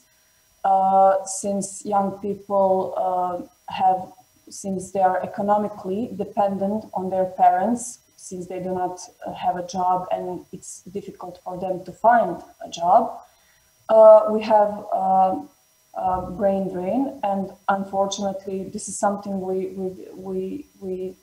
we speak a lot at the Institute and in our country. We don't have specific statistics regarding brain drain and young people, number of young people leaving our country. So it's not being measured adequately. We only have some estimations, and these estimations are also coming mostly from NGO sector and not from government sector. So young people in these countries do not have adequate, they're marginalized, a specific marginalized group of people in entire population. Since not having job and being economically dependent on their parents, they're limited to form a marriage, to have children, to have families, to have their own houses, have their own apartments and everything else. So they are not becoming independent as people, as a person, not only in economical terms. Our data showed that in Bosnia and Herzegovina, young people get married from age 25 to 29, and the percentage of young people who managed to become independent in terms of housing, in terms of having their own home, is about 10% lower than the average of EU countries. And only 7% of young people have their own apartment or a house in our country. Regarding to COVID pandemic, as I said, we have a complex situation regarding unemployment issue, and this pandemic, of course, made things more complicated. We also did a research together with Foundation Mosaic from Sarajevo, an NGO also, to see what do young people think about COVID pandemic and how it affects them regarding employment. So here are some data. 22% of youth that were working was left without their job in permanent or in a long term. 8% of them got lower wages, and the most affected were young people without any contract. The ones that do not have any kind of contract with their employer. So 60% of those people were left without jobs. And the biggest fear of young people regarding COVID pandemic is that they will not find a job, that this will be a difficult process. 40% of young people have this fear. And on the other side, 40% of them do not have any fear regarding COVID pandemic. So we can say it's not so dramatic, but still. 50% of young people is worried more about economic consequences of COVID than health consequences of COVID. 27% of them focuses more on health, and around 23% do not have an attitude about this. So I gave you a lot of statistics, a lot of data to get a picture of what is going on in Bosnia, and I believe it's quite similar regarding COVID pandemic in the rest of Western Balkan countries. So to sum up, we still have a lot of things to do. We still have severe problems. Even in Bosnia, we have decreasing trend of youth unemployment rate, which is good, but that is still not enough, because we unfortunately have increasing rate of brain drain. Thank you very much. You did actually, Aika, give us a lot of input and data. Very interestingly enough, you touched on a problem that I think the whole region is facing. There cannot be stability of jobs, also when these jobs are provided for young people, but the taxes that we pay are so huge. And consequently, we have youth that are actually not able to gain independence, let alone then how many other social problems this brings to our whole generation of young people. I'd like to mention here actually one thing that I truly believe also myself, that I kind of say sometimes I'm a bit tired that we address the things of young people and we say, they're our future, they're our future. I think our take on this, together with policy makers and decision makers and other stakeholders, should be that actually young people are our present. And we should focus absolutely more into them right now. And your data of the final research in Bosnia also shows. Similarly enough, I'm not happy to say it, but we've also done one similar research in this pandemic time, and it has pretty much the same data, which are not very encouraging when it comes to the situation. But connecting to you, I will then like that we go back to the regional scope actually, and I would like to invite our guest from European Training Foundation, Christina, to share with us a bit more on their own findings. European Training Foundation has also been working in the region, as we heard also in the previous session from the other colleague, but they also have recently two very interesting researches that they published, where a lot of aspects of youth and employability are touched. I was personally very much attracted to reading them last week, and also touching on this aspect of inclusion. We're talking a lot about young people into the urban areas, we can touch them, but what about those that don't really have access? We heard about how we are facing the problems of career orientation, brain drain, lack of quality career information.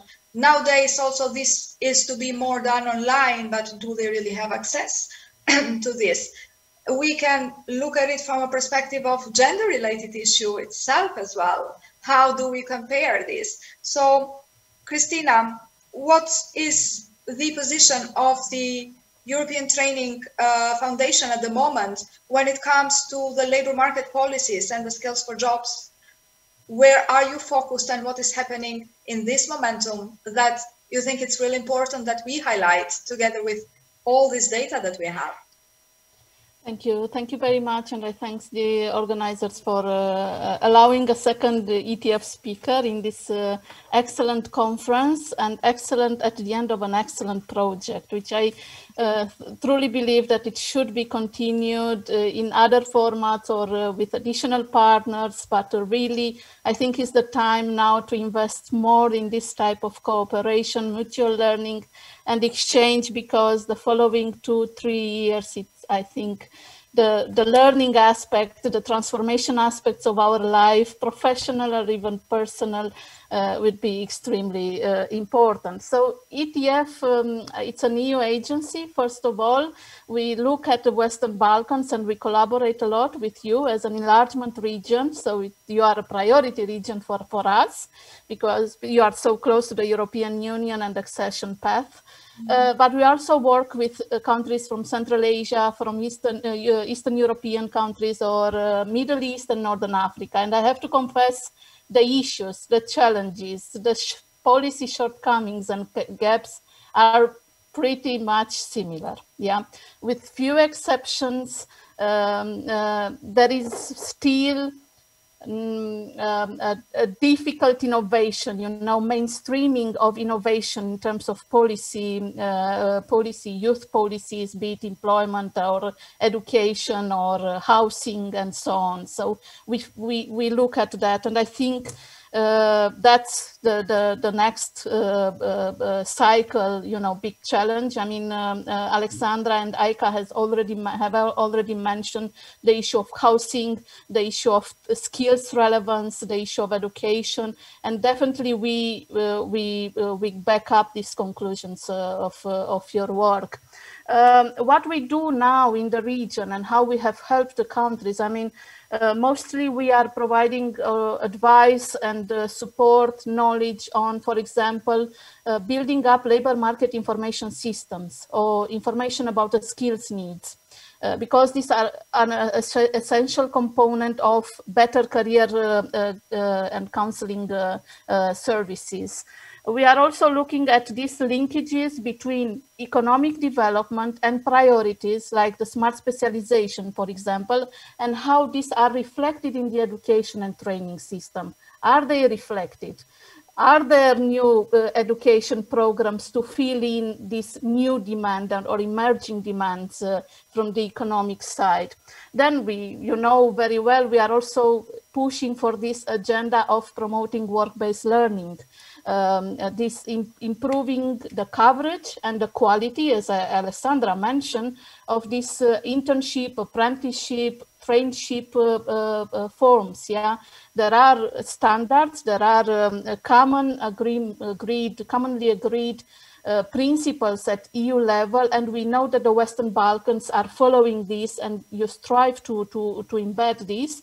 But on the other side, like any transition country, including Eastern Europe or Central Eastern European countries that are members of the European Union, we are also struggling with a rather not weak, but a business sector that is really under pressure. So our companies need to compete with the internal market. Yeah. So there are multiple pressures, not only the high taxation side, which is I fully agree, it's a pressure, but there are additional pressures like on the competitiveness edge and so on.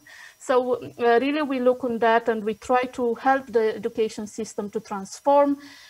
What we have done also recently and supported is, for example, in North Macedonia, this transformation of the VET or optimization of the VET network to better respond to local and regional needs. Yeah, so to build up on the local and regional partners to develop the curricula, the programs, and so on. So this reform of setting up regional VET centers, we supported that. I mean, just to give a more concrete examples. Then I think, as you mentioned also, Irena, our biggest concern in the COVID context and post-COVID context, but it was also before, we really see that there is a very sluggish progress on social inclusion and poverty, fighting poverty. And we know that children and young people are overrepresented in these categories of people exposed to social exclusion and poverty, not only in the Western Balkans, everywhere. So young people are there. They don't get yet enough support, be it financial, targeted income, financial transfers, but also additional services and support. And of course, the youth organizations are the most important in this. The social, civil society organizations are those that can help on that. So finally, I mean, just to conclude a bit, I don't want to take a lot of time. In these two mappings or let's say reports that you mentioned, one it refers to the CET, and we looked at the, you know, the title is very nice, and I hope it will happen, is the unlocking the youth potential in the region. We looked at the demographic trends that are very worrying and also very different. A previous speaker mentioned that, yes, the countries seem similar, but actually even in terms of demographic trends or economic trends or institutional, they are quite different. Therefore, you need, you know, to look at these differences and so on. So what we came up from this report, what are the key messages is indeed the need to build resilience in a time of extremely uncertainty. Yeah, I think I don't want to sound negative, but I think the worst is to come, because the economic impact is not yet there.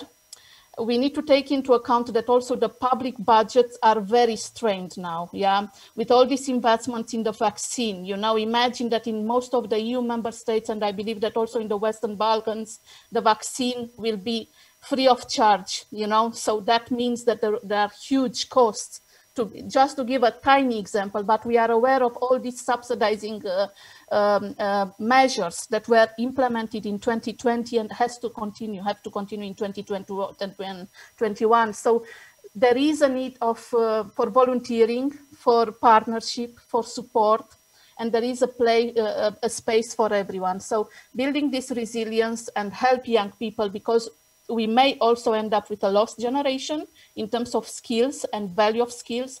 We know already that the rural side, the vulnerable groups do not have access to even basic education. So the policies need to cater for this. I mean, the system needs to recuperate and to help these already two graduate generations that are getting out, I mean, enter the labor market in these conditions.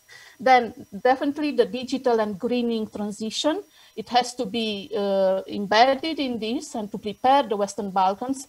I would say compared to, I don't know, ETF is placed in Italy, yeah? But I have to confess that in terms of IT infrastructure and digital access and so on, countries of the Western Balkans sometimes are better placed. So you really need to tap in this huge potential of having or improving this digital infrastructure that will definitely equalize also employment opportunities, because the future, at least for the younger generation, is digital, online employment, services and so on. And we already talk about these digital migrants, yeah? So people that actually remained back in Serbia, in Albania, and all the Western Balkan countries, but actually they are working for employers abroad. So it's a great example how you can build up and keep these people and young people the potential at home. The last message, and actually it's something that it has been already said, is the improving of policy monitoring and evaluation and involvement of CSOs, yeah, so truly involvement in the policy making, not only for consultation and advocacy, also for the implementation, is what Lida mentioned. But most important, I think, is also to embed this, to engage them also in the monitoring and the evaluation. Because yes, the traditional data sets do not cover all our needs for making informed policy. So we need also focus groups. We need to gather this additional information in the rural side and so on. So really, we gave also this this message in this report. Then just to mention also the UNICEF, the report we did together with UNICEF.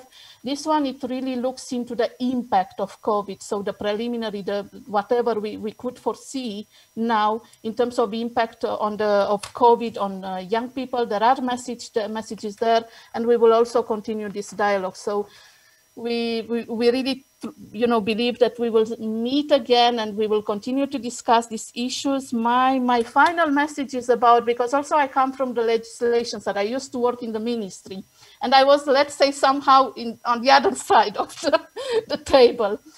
I really think that if we want to progress, we really need to have clear legal and institutional frameworks that allow the civil society organization to really play a role in the policy making at all levels. I really think, and Ivan mentioned that, all organizations should have the same level of understanding of capacities. And I'm not talking about the civil organization, I'm talking also about the public organizations, yeah?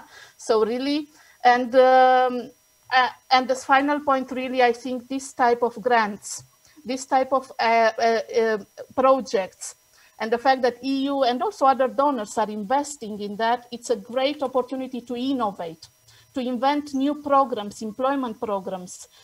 When you use public budget, you are very, it's like a straight jacket. You have the Court of Accounts, you have so many checkers and whatever, you can't innovate, more freely, yeah? So you also need this kind of, additional seed money that allows you to improve the policy making. I stop here. I thank you very much. And I apologize that, in, let's say 10 minutes, I will need to leave you, but it was a great, it is a great project and it's a great conference. Thank you. Thank you very much, Christina. It was very, very interesting actually to hear you on your whole input and all the issues that you touched through it. Yes, I totally say I agree with you when you say we need to be maybe we don't want to be very negative, but I think we should actually be realistic and put these problems on the agenda and on the table and force them whenever we can. So that's, I guess, it's our role also as CSOs coming from the sector, raising up the issues. It's good also your take on how you see the effect, because you have been, as you said, on the other side, on the policy making part. So yes, absolutely.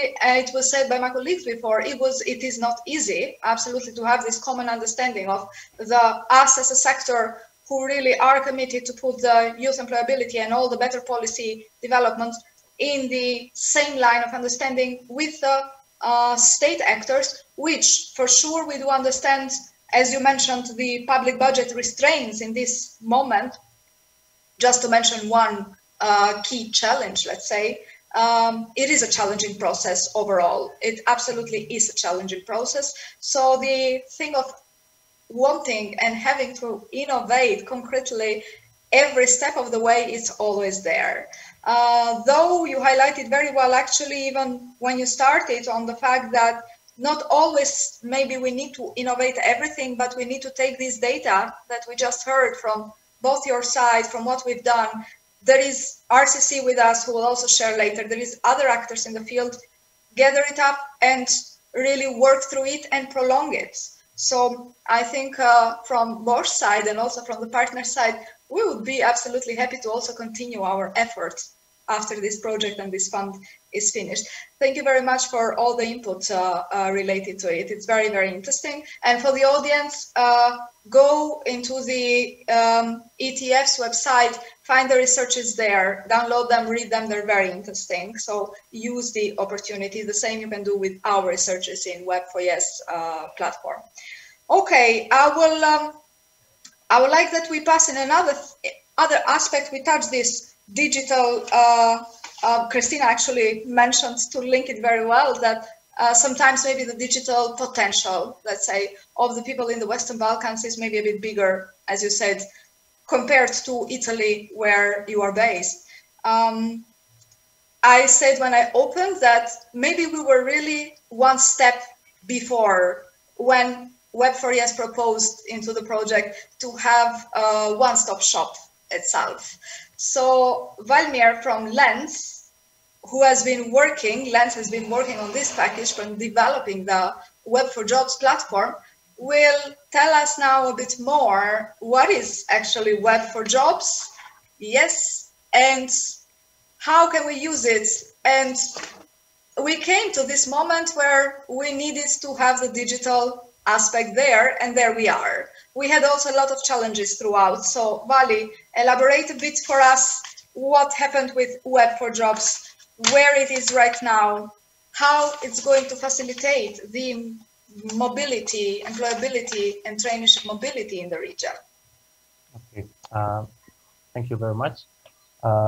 Dear partners, dear everyone in the meeting today, and dear representatives of institutions who have already or who have always been with us during our implementation during these 3 years.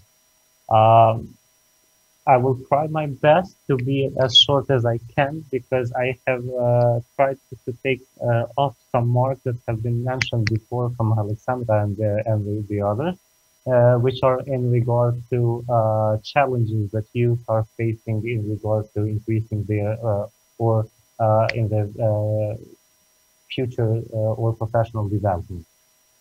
What I would be concentrated more is directly on one of the activities that WeB4YES had, and one of the activities which Lens has given a lot of effort together with all the partners here is the platform WeB4Jobs, which is a digital platform that aggregates all the information which is out there for you.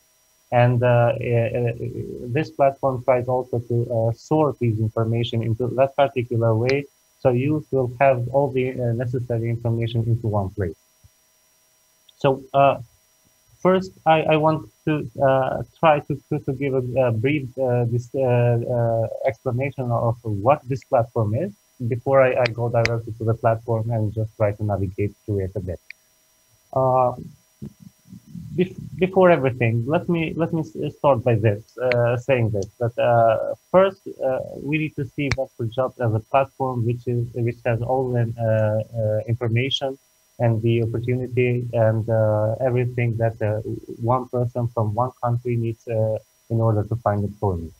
So I would really like to have the first aspect of the WeB4Jobs as a national platform, which has aggregated all the information which is spread into the institutions, and now it has all this information into a single place.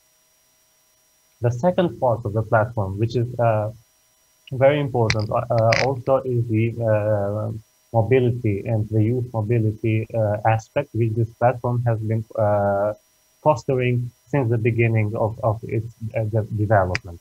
And what does this mean? This means that we have gathered also information, legislation, and everything that a young person needs to know before they want to travel to another country in the Western Balkans and to try to find employment.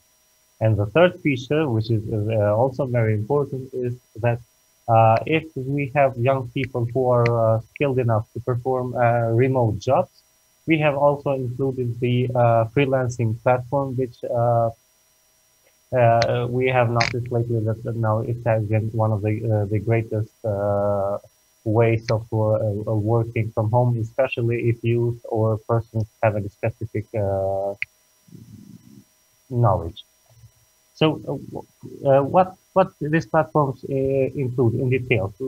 I will talk a bit about the technical aspect. So if you go to web4jobs.info, you can immediately find the training opportunities, education, job search, career guidance, and self-employment.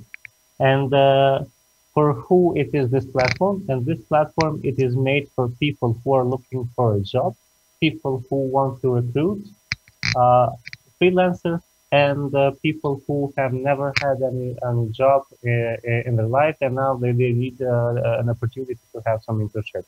So we have divided this internship because we have it was one of the challenges that youth were facing always in regard to finding employment, because they were not having enough experience. And we also during our research, we came to some conclusions that we needed to foster the idea of internships, apprenticeships, and also working in or paid wages in the working environment. The third part is legislation. This platform has all the legislation which is related to youth mobility, and this is the freelancing part. But in order to understand, I will share the platform itself. So it is going to be much more better to see some directly from the platform, and then leave the floor to for questions and answers. So I hope you can see now. Immediately after you go to web4jobs.info, you will have to choose, first you will have to choose where you're logging in from, because if you're logging in from another country, the information which will be shown into your dashboard, they will be all from the country that you have logged in from.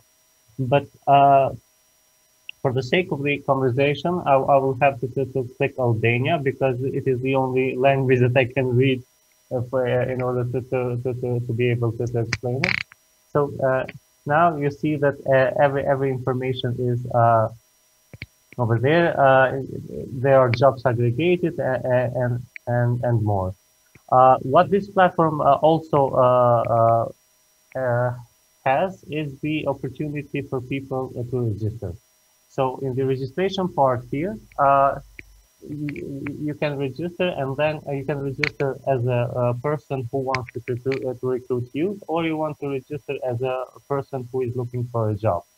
And one of the best features of this platform is that if there is any job who has been posted in this platform, it means that the applicant can apply directly from this platform without making many clicks until it reaches the final application phase. Also, youth here can make their profiles, their CVs, and they can edit them every time that they find another job, or they have completed kind of training or something. And what I want to also add is the labor mobility. And since I have clicked that I am from Albania, and now I want to go and try to work in Serbia.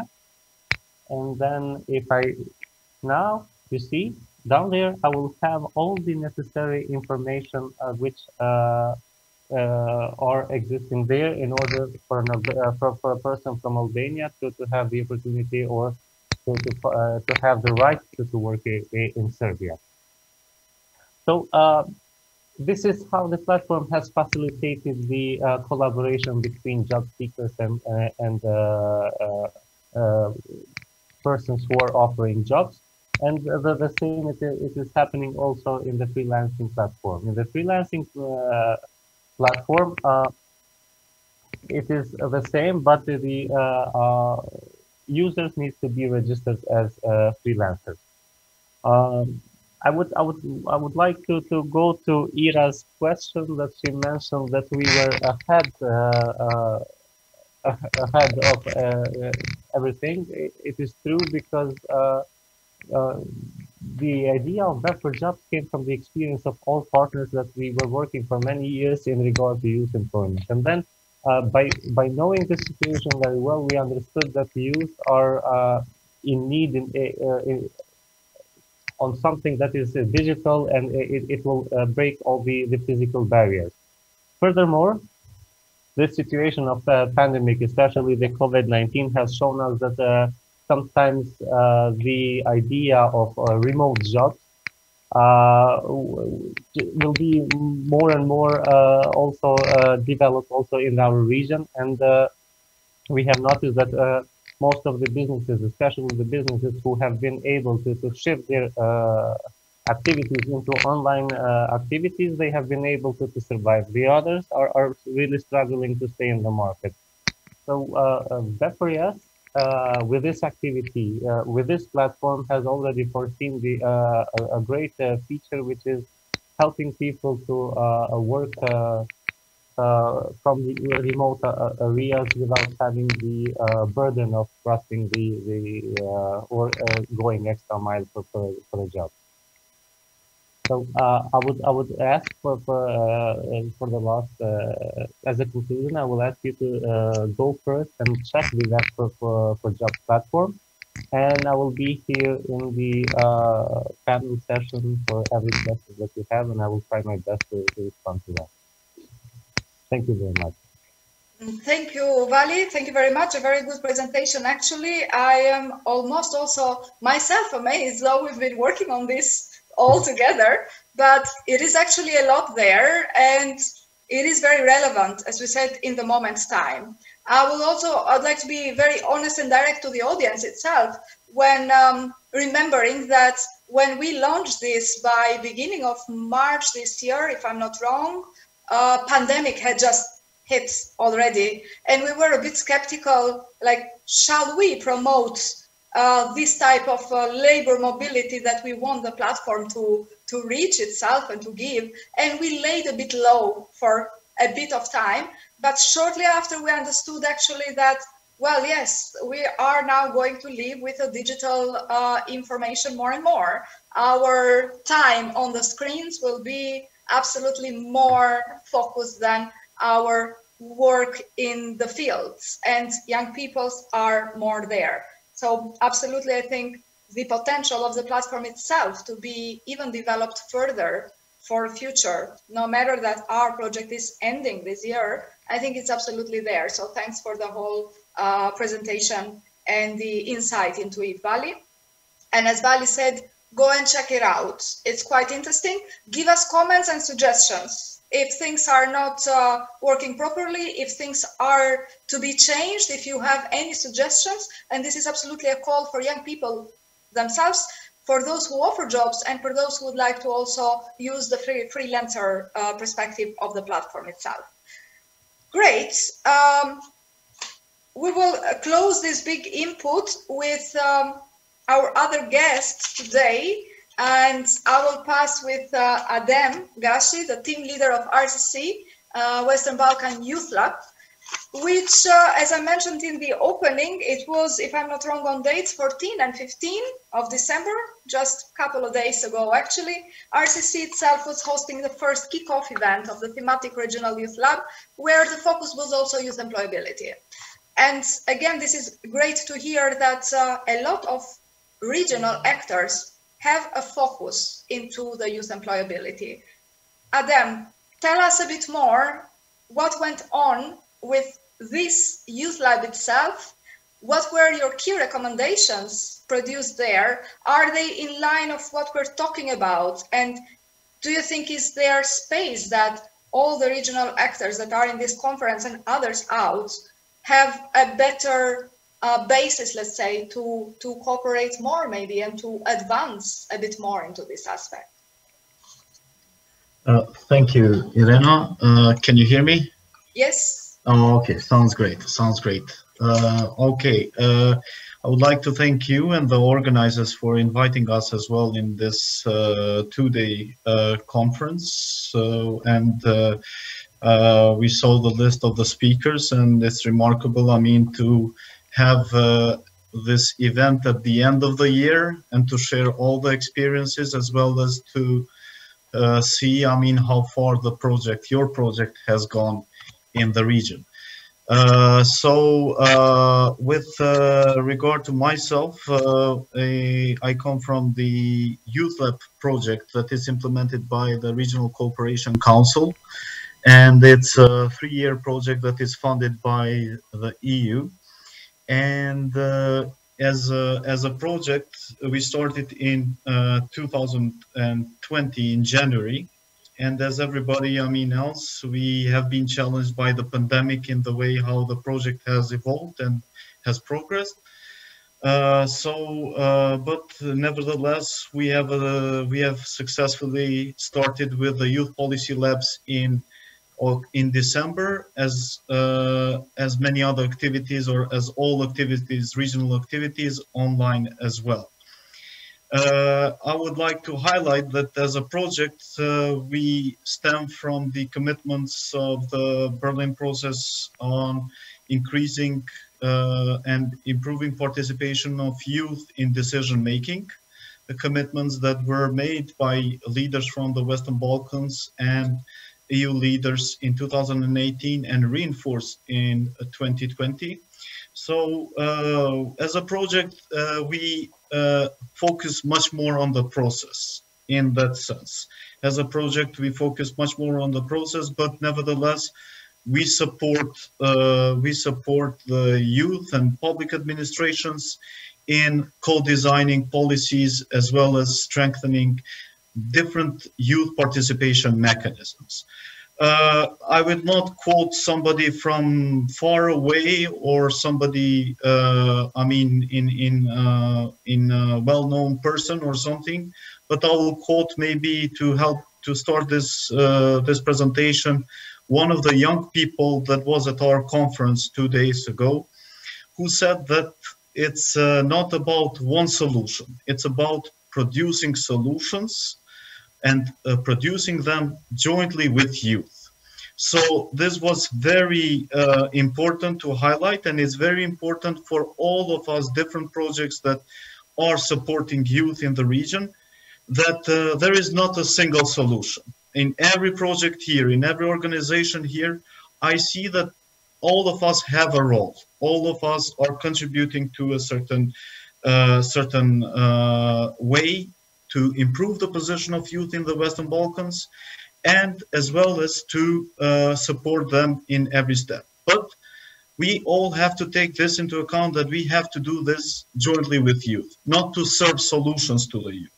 Every solution has to be produced in close cooperation with youth. So that's why, as a project, we are striving actually to cooperate closely with youth in the Western Balkans and to give as much as possible legitimacy to these bodies that represent youth. We are working closely with the national youth councils.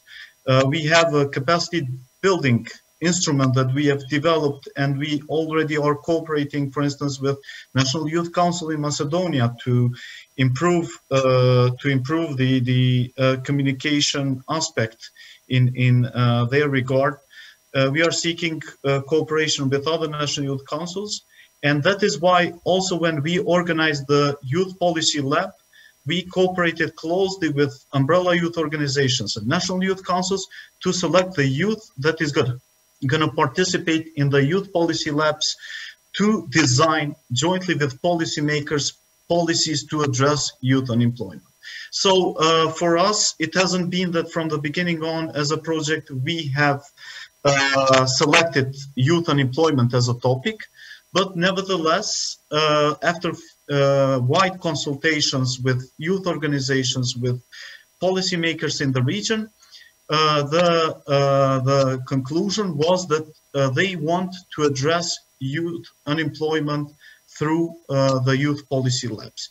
So as a project, since we are covering six economies in the region, we have cooperated with the public administrations in the region, we have cooperated with the youth in the region, and we have come up with a group of 40 policymakers and youth who have been engaged through a methodology that we have developed specifically for this purpose, which ensures a safe space for youth to engage with policymakers and to co-create policy recommendations based on the principles of the European Youth Dialogue process. So this has been like one of the approaches that we have followed. And the kickoff event on 14th and 15th December, it gathered this group of policymakers and youth from the region who discussed jointly about issues of youth unemployment. I may say that most of the issues revolved around these that Alexandra mentioned, that Christina mentioned, and others mentioned, on relation to the internships, on the relation to the education, on relation to the entrepreneurship. So the youth has highlighted, I won't share too much since this process is going to take some other steps, because at the regional level, these policy recommendations are more wider. And so now each working group at the economy level will go and will adapt these policies to the context that they have at the economy level. And WeB4YES will understand a lot what I'm talking about, since you have had a quite similar methodology in the sense of working at the regional level, then going back to the national level to translate these policies and to address issues. So basically what we have done is, with a kickoff, we have started the process at the regional level involving youth and policymakers. We have been only on the part of facilitation, not involved with much of expertise or other things. We have provided some assistance, but nevertheless, we wanted policymakers and youth to engage in this fruitful dialogue and jointly to design what should be the steps forward. As I said, with regard to the internships and all these opportunities, the youth and policymakers highlight the need to address these issues at very early stage, in order not to leave for too long. I mean, the youth to be out of the labor market or out of opportunities, as well as for the entrepreneurship. They want more possibilities, centers that are going to help youth who are inexperienced in this sense, as well as on the education. They want some better communication or coordination with on the curricula and the labor market in order to be more responsive. But all of these are more in general terms that I'm speaking, because the pool of experts will define these at the national level. What we have done, it is that this process we envisioned for 2 years. So they are going to have meetings like the kickoff at the regional level, but then they go to the national level, to the economy level, where they translate these policies into actions and address them. The key importance, it is always to maintain safe space for youth in these groups. And the co-chairing of these groups at the economy level to be done between policymakers and youth, in order always to ensure that youth has a say and feels ownership in addressing these policies. Since my time is about over, I'm just going to highlight that this statement from ETF representative that the worst it's yet to come. It is an alarm for us, for everybody here, that this is, I mean, an issue that requires quite intensive work for all of us in this regard, and that one of the speakers from our conference mentioned it quite good, that since we are dealing with a brain drain and we are dealing with all these phenomena in the region that are affecting youth with regard to youth unemployment and the conditions for youth in the region, these issues require a regional response. Because if we are trying to do it on our own, on basis of each economy on its own, it seems that without a better coordination, without more joint efforts, it is not something that we are being able to address. I will leave it here, so we have an opportunity, maybe a few more minutes, to address any question that anybody has. But once again, I mean, I consider that we learned a lot from so far, from all the speakers, and we will have a lot to discuss afterwards, even after this conference. Thank you, Mr. Gashi, thank you very much. Yeah, it's also very, very interesting to hear where the RCC's policy is standing when it comes to the Youth Lab, as you explained. A suggestion from experience, your road is not going to be easy either-wise. And I guess Alexandra is smiling now, and the other partners of WeB4YES would agree with me that challenges are ahead of you, pandemic or no pandemic. So brace yourselves into it. And I hope that there will be also a chance to use all the potential, not those that we only explored here through the different actors. We will hear also tomorrow other approaches from RICO and other stakeholders that we've involved.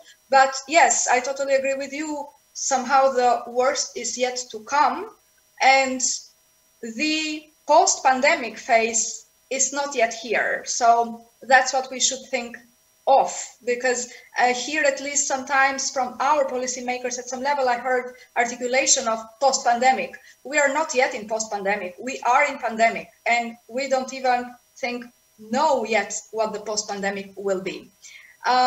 Great input. Thank you everyone for this.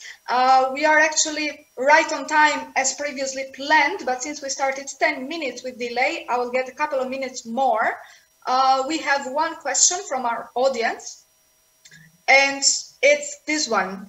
Somebody says, hello, thank you for the organizing this event. I have a question for panelists. What do you think would be more effective if youth empowerment projects would be designed and implemented in more specific ways based on priority sectors of the economy defined by each country, so that young people could be oriented towards sectors with higher development? So if I understood well, would it be a better option, they're asking, if these empowerment projects and youth projects would be more designed with a specific priority where the country itself has a bigger gap but a bigger potential? Any one of you can choose to reply to it. I would maybe point either to Aika or to Alexandra, getting the input from their experience, but feel free to give an opinion if you want.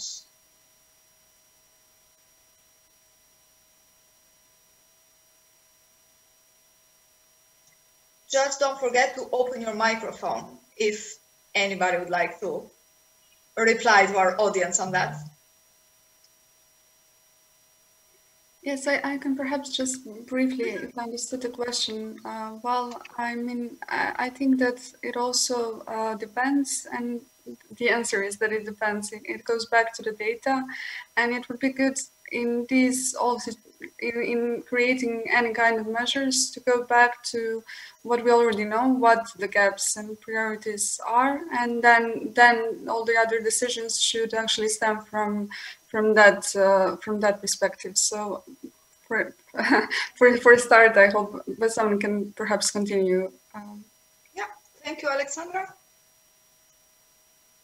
Any other insight into it? Or should I pass you to another question, which is more targeted?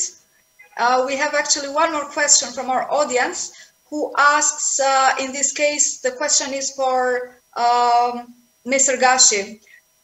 Do you plan to involve regional networks in the process of the youth labs?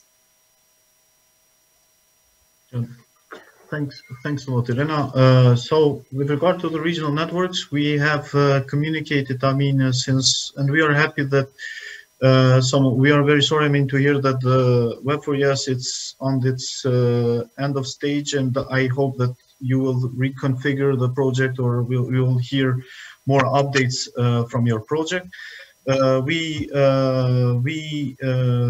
established some levels, since this was the first year, and the focus was on public administrations and national youth councils. Nevertheless, we have communicated with different organizations that are working at the regional level, including GRICO, including organizations that have composed the WeB4YES project. And there will be plenty of opportunity actually to combine synergies. As I said, everyone has a role. For us, it was very important to establish this dialogue between public administrations, national youth councils, and umbrella youth organizations in this sense. But I believe that in this cooperation that we have worked on, we can now put more added value to include or to see ways how we can link this kind of work that we do with other networks that exist at the regional level.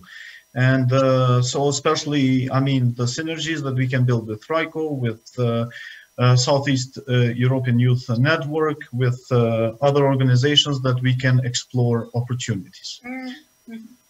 Thank you. Thank you very much. I hope our audience, whoever asked this, got a response to it. And yes, absolutely, it's a very big potential actually to use the existing, as we heard in the previous panel, there is not many formal networks in the region, as Mirela from CYN said, but the experience, if I refer here to CYN, more than 20 years now into the sector, in the youth sector in the Western Balkans, I think there is a lot of potential to get from them and the other partners that you also mentioned.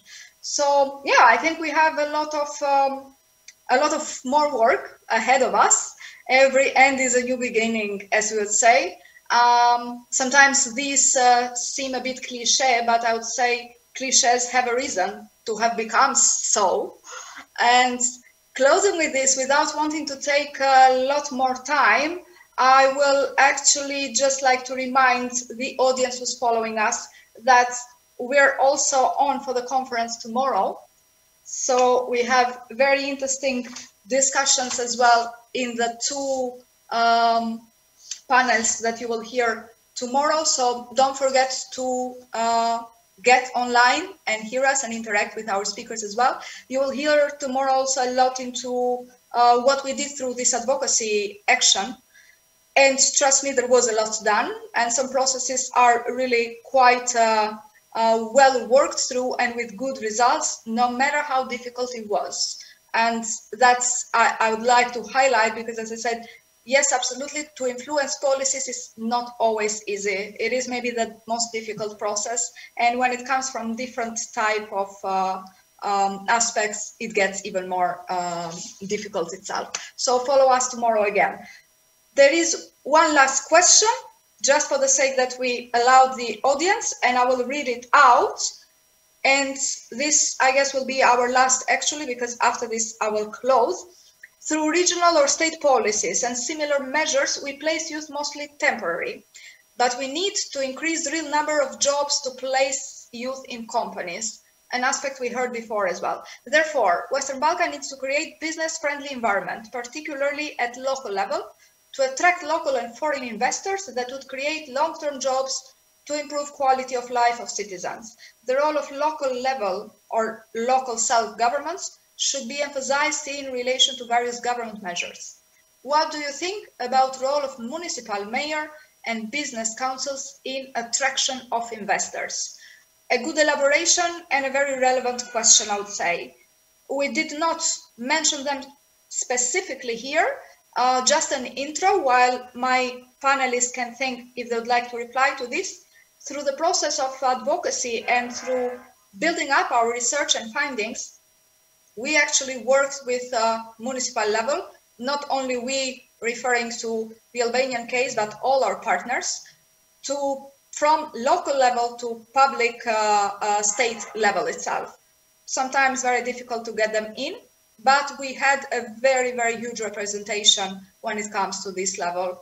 And for sure, the discussion is always open on that side, because aligning these policies together, as Christina said before, is not always the easiest thing to do. But what do we think? What is the role of municipal mayors and business councils in attracting investors? There is a lack of investment into the youth business, into the youth field. What can we do? Ira, if I may answer Thank this you. question. Of course, the role of attracting investors in local communities is crucial. It's crucial that this role belongs to municipalities, local government units, and there are various ways to do so. But I would reply on this answer in a different way. The Institute for Youth Development CULT works very often and with a large number of municipalities in Bosnia and Herzegovina in creating new jobs, where municipalities use their existing budget funds to support financially young people in starting their businesses. So as attracting investors to open new jobs is important. For us, it's more important, we believe that it's more important to support existing citizens of local communities, that they create jobs, that they start their own businesses. So this is something we do together with, we've done it so far with 35 municipalities in our country and supported more than 250 youth and marginalized women businesses. And it's a model that is very successful, where we together with municipalities support these people in starting their businesses and running their businesses for 1 year, not only financially, but also with mentorship. There was also one question that came directly to me from someone from Bosch, and I would like to answer it now. It came from my colleagues from Youth Council of the Federation of Bosnia and Herzegovina. And hello, dear colleagues, and thank you for your question. They asked, there are some first job programs, as I spoke in my presentation, and they ask if there is analysis of these programs. Unfortunately, in this initiative, WeB4YES, we didn't do analysis of first job programs, since we didn't have available data. This is something that we would have to do in cooperation with institutions that implement these programs. However, we did refer to their reports, their analysis that they did. What we saw that sometimes there are no reports, so we don't know if an institution actually does monitoring and evaluation of its program, or that there is only, the problem is that they didn't publish the report. So we're not sure whether they do it or not when we don't see the report. The ones that do reports, the ones that do monitoring and evaluation of their measures, they are not so detailed. And from them we can see that they do not use so much specific qualitative and quantitative indicators. They have more general indicators like number of young people involved in this measure, the amount of budget that was spent per person in this program. So this is not giving us recommendations if some measure is being good or not. So in our report from WeB4YES, we actually gave this recommendation that monitoring and evaluation is very, very important, and it needs to be more specific, more structured, more detailed. Yeah. Thank you. Thank you very much, Aika. Very, very good elaboration, actually. And yeah, your recommendations to this side are very relevant, and there is space there to work a lot more. We are coming to an end to our session. First of all, thank you very much to all the panelists for the great input and the great discussion. I think we really did pick up a lot of input from today's both sessions, the first one and today. We will continue this with tomorrow's at 12 o'clock. We start talking a bit more about self-employability, the entrepreneurship aspect in the Western Balkans, actually, and further the advocacy results that we reached to the project. So for all the audience, also my panelists, feel free to join us tomorrow as well. And before that, I would like, actually, we have a little surprise for the end, I would say. You heard in the beginning that we also had a round of grantees in our project. So WeB4YES itself supported local grassroots organizations to work with youth employability and entrepreneurship. So to highlight their amazing work as well, in very difficult conditions sometimes, all over the Western Balkan region, we have prepared a short movie to display their work and their effort and their results. Their projects have also come to an end. So I will leave you guys and all the audience with watching the movie. Stay with us online to watch it or follow it live on Facebook. I assure it's pretty interesting to hear what the grantees themselves all over our Western Balkan states have been doing during this last and previous year with their grants.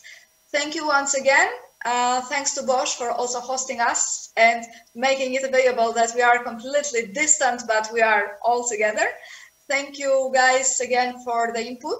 I hope we do have absolutely a chance for better and more structured cooperation in the future as well with all the actors.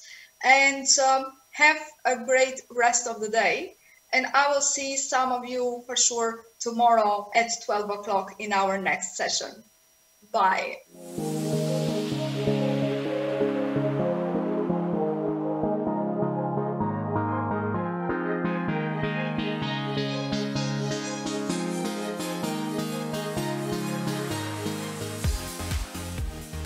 Leaders for Education, Activism and Development is a civil society organization that is aiming to create a society where young people in partnership with the adults are participating in all social and political processes in the countries, where young people are continuously working on their personal and professional development, and they're trying to create positive changes in the society.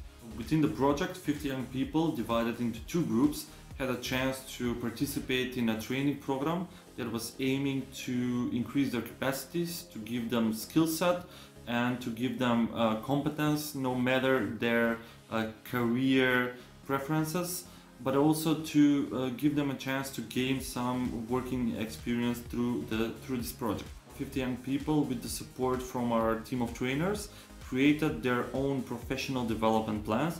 They've gained skills and techniques on how to find a quality job that suits their competences, their education and their qualities, and also learn how to prepare themselves to get into the professional world, and by gaining skills like communication and presentational skills, conflict resolutions, critical thinking and so on. The main challenge that we faced during the implementation of the project was definitely the situation caused by the global pandemic and the adjustments that we had to make within the project. The main adjustment was definitely regarding the training programs. So instead of training courses with the physical participation of the young people, we had to make online training courses. I would like to encourage all the young people to look and to create opportunities for them to work on their personal and professional development while they're still in school.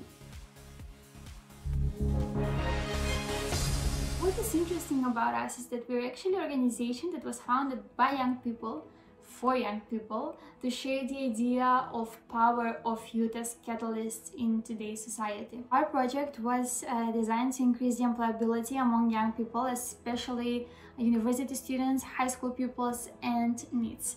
Now we've done this firstly by launching a web platform that enables and brings to a local level the concept of job shadowing, and secondly, we provided 20 participants with free of charge career guidance and trainings for acquiring skills that would make them more employable and also prepared for further personal and professional development. And also they actually made their second step towards the career of their dreams, and that is designing their career plan. During the project period, we developed fully functional web platform called Career Path for internship and job shadowing opportunities with capacity of 10,000 users.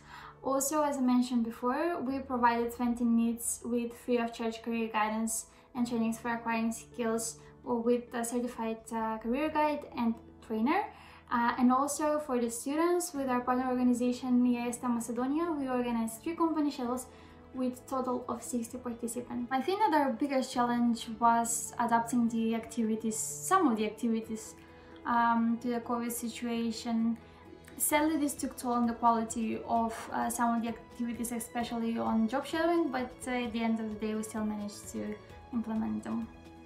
And at the end, to the young people, where you are today is just your starting point. Who you are today is just your starting point. Your successes and your failures from the past and your fears and your hopes for the future, they're all shadows. Today is your reality. So use it to achieve your golden dream, because no one is gonna give that to you unless you go out there and make it happen for yourself. CETA is a Serbian civil society organization from Pančevo, operating in the fields of citizen education and advancement of local and regional cultural dialogue in the Western Balkans. We also promote creative business and raise awareness and importance of a modern, transparent and efficient public administration in the region. As the name of our project already says, we dealt and focused mostly on raising employability of NEET youth from rural areas in the South Banat region. Definitely our most important result is the fact that we have provided innovative support focused on employability skills for youth from the South Banat region, which resulted in 100 or over 120 NEET young people from rural areas that have significantly improved their employability skills. Our greatest project challenge was definitely the COVID-19 pandemic, which impacted the implementation of some of our really important project activities. As for the message that we want to convey for the young people, our organization deeply believes in always working hard and improving your skills and always believing in yourself. Confidence and skills are often the most important assets when it comes down to employability and entrepreneurship, but also for every other aspect of our lives. Center for Educational and Development Initiatives in Nova Labitola works on personal and professional development of the young people on a local and national level. We closely work with high school and university students, representatives from different ethnic communities, rural area youth, socially disadvantaged and diverse profile. We try to increase employment opportunity of the young people and encourage innovative ideas and action by learning by doing engagement, methodology, projects, etc. Also, Nova Bitola promote development of youth entrepreneurship and motivate young people, especially from rural areas, to start their own business and to take different entrepreneurial initiatives. The main motive of our organization is to see members, volunteers, interns motivated, active change drivers in the environment where they live, responsible and integrated in the institution of the system. Civil Alliance for Social Inclusion is an alliance of associations formed to promote the cooperation of Požega associations with the aim of improving the position of marginalized and vulnerable groups in the municipality of Požega. With the project New Practices for a Better Future, we intended to establish already tried model of cooperation here in Požega between schools, the economy and CSOs with the aim of employing the marginalized and vulnerable groups, and one of the aim was to establish that practice in the municipality of Bratunac in Bosnia and Herzegovina. We trained and retrained 21 young people for welding jobs. We established cooperation between the two companies, Celik and M-Pro, high schools in Bratunac and Association of Eco Rafting Club, which was our partner on this project. The biggest challenge for all of us was extended holidays and closed schools due to the COVID-19 pandemic, as well as administrative procedure in Republika Srpska. We have one message for young people. Don't think about how you will work only one job until retirement. Please study, change jobs, and constantly strive for better. Lawyer Association Legal Think is an independent non-profit organization that is focused on professional development of young lawyers, human rights protection, rule of law, and improving the access to justice for all. The project, bridging the gap between legal education and employment, aimed to increase the employability of young lawyers in the legal professions. More specific, it focused on strengthening the legal skills and capacities of young lawyers, creating conditions for providing professional experience in legal offices and increasing the level of trust between potential employers and young lawyers. In terms of results, the project success to create legal internship program and partnership with legal offices and professional attorneys who take young lawyers as interns in their offices. Furthermore, the most successful story of the project is the actual employment of some interns in the legal office after they finish their internship. During the project, we've faced some challenges regarding the unexpected restriction and safety measures with COVID-19 pandemic, which we overcome it with good reorganization. For the end, I want to encourage all young people to take more risks and work hard. Albanian National Orphans Association is an organization that supports children and young people who have lost one or both parents to fully integrate in the social, economic and cultural life. Youth online work was funded by WeB4YES and supported one of our aims of integration through mechanisms such as capacity building for young people coming from disadvantaged groups, job intermediation, and raising awareness on freelancing as a new method for job employment and distance working for young people. Through this project, we trained 33 young people coming from these groups in digital marketing, web design, and graphic design. We intermediated for their jobs in business and companies, and also we had 2 raising awareness activities on freelancing and also an online conference on artificial intelligence. While we were in the midst of our project implementation and raising awareness on distance working, the global pandemic broke out. We were half prepared, but we had to transform our work and completely pass into online working. It was easy for us because we were prepared for this. We had our platforms, we had our means of communication, and we had our online programs already prepared and already in place. For young people who are at loss of hopes and at loss of seeing a perspective in the future, we want to say that you should take any obstacle and any problem arising in your life as a new opportunity to learn new skills, to upgrade yourself, to uplift your spirit, and most of all, we want to urge you to work online, because that is the future of labor market globally. We at Connecting, we believe that each child in our country deserves that great opportunity to become excellent in their life. We worked very, very hard in order to change policy in our local municipality, and the main result which we achieved was related to change the policy on the end. We put project-based learning in a system, and now each high school in our city has the great opportunity to apply for some funds and to implement actually project-based learning programs in their classrooms, in their schools.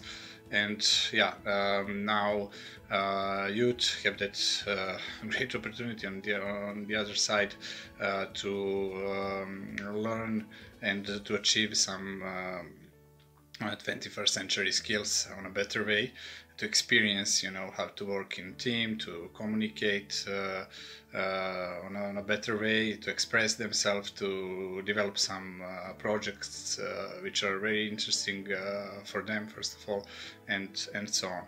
And yeah, on the end, message for the youth, you do not need some permission to become something and to make some projects and to make some success.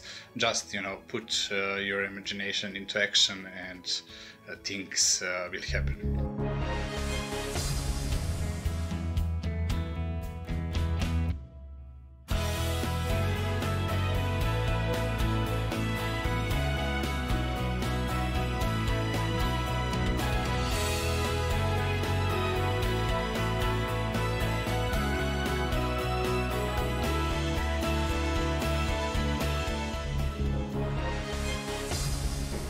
I'm a member of WeB4YES Explorer Association, that is a local association based in Permet, South Albania, and we are working in a few projects to develop our area. We are around 20 members in our association, and our mission is not only to develop the area but also to work with young people and to develop the tourism and promotion of territory. During this period, we have implemented a project funded by the program WeB4YES that consisted in some activities very important for us. One was the training of 20 young people and the signage and mark of 3 trails in St. Georgi area in the center of Albania. And we work successfully with another organization, and we finish our project. And for this I want to thank also WeB4YES program. Our target was the young people, because the young people are the future for the area, not only where we are working now in Permet, but also in all Albania, all the country. So for the future it was very important, because the young people train now like a local guide. They can work in the future in the local area, and they can manage money. That is very important, because it's against immigration, because till now people try to move out of the country.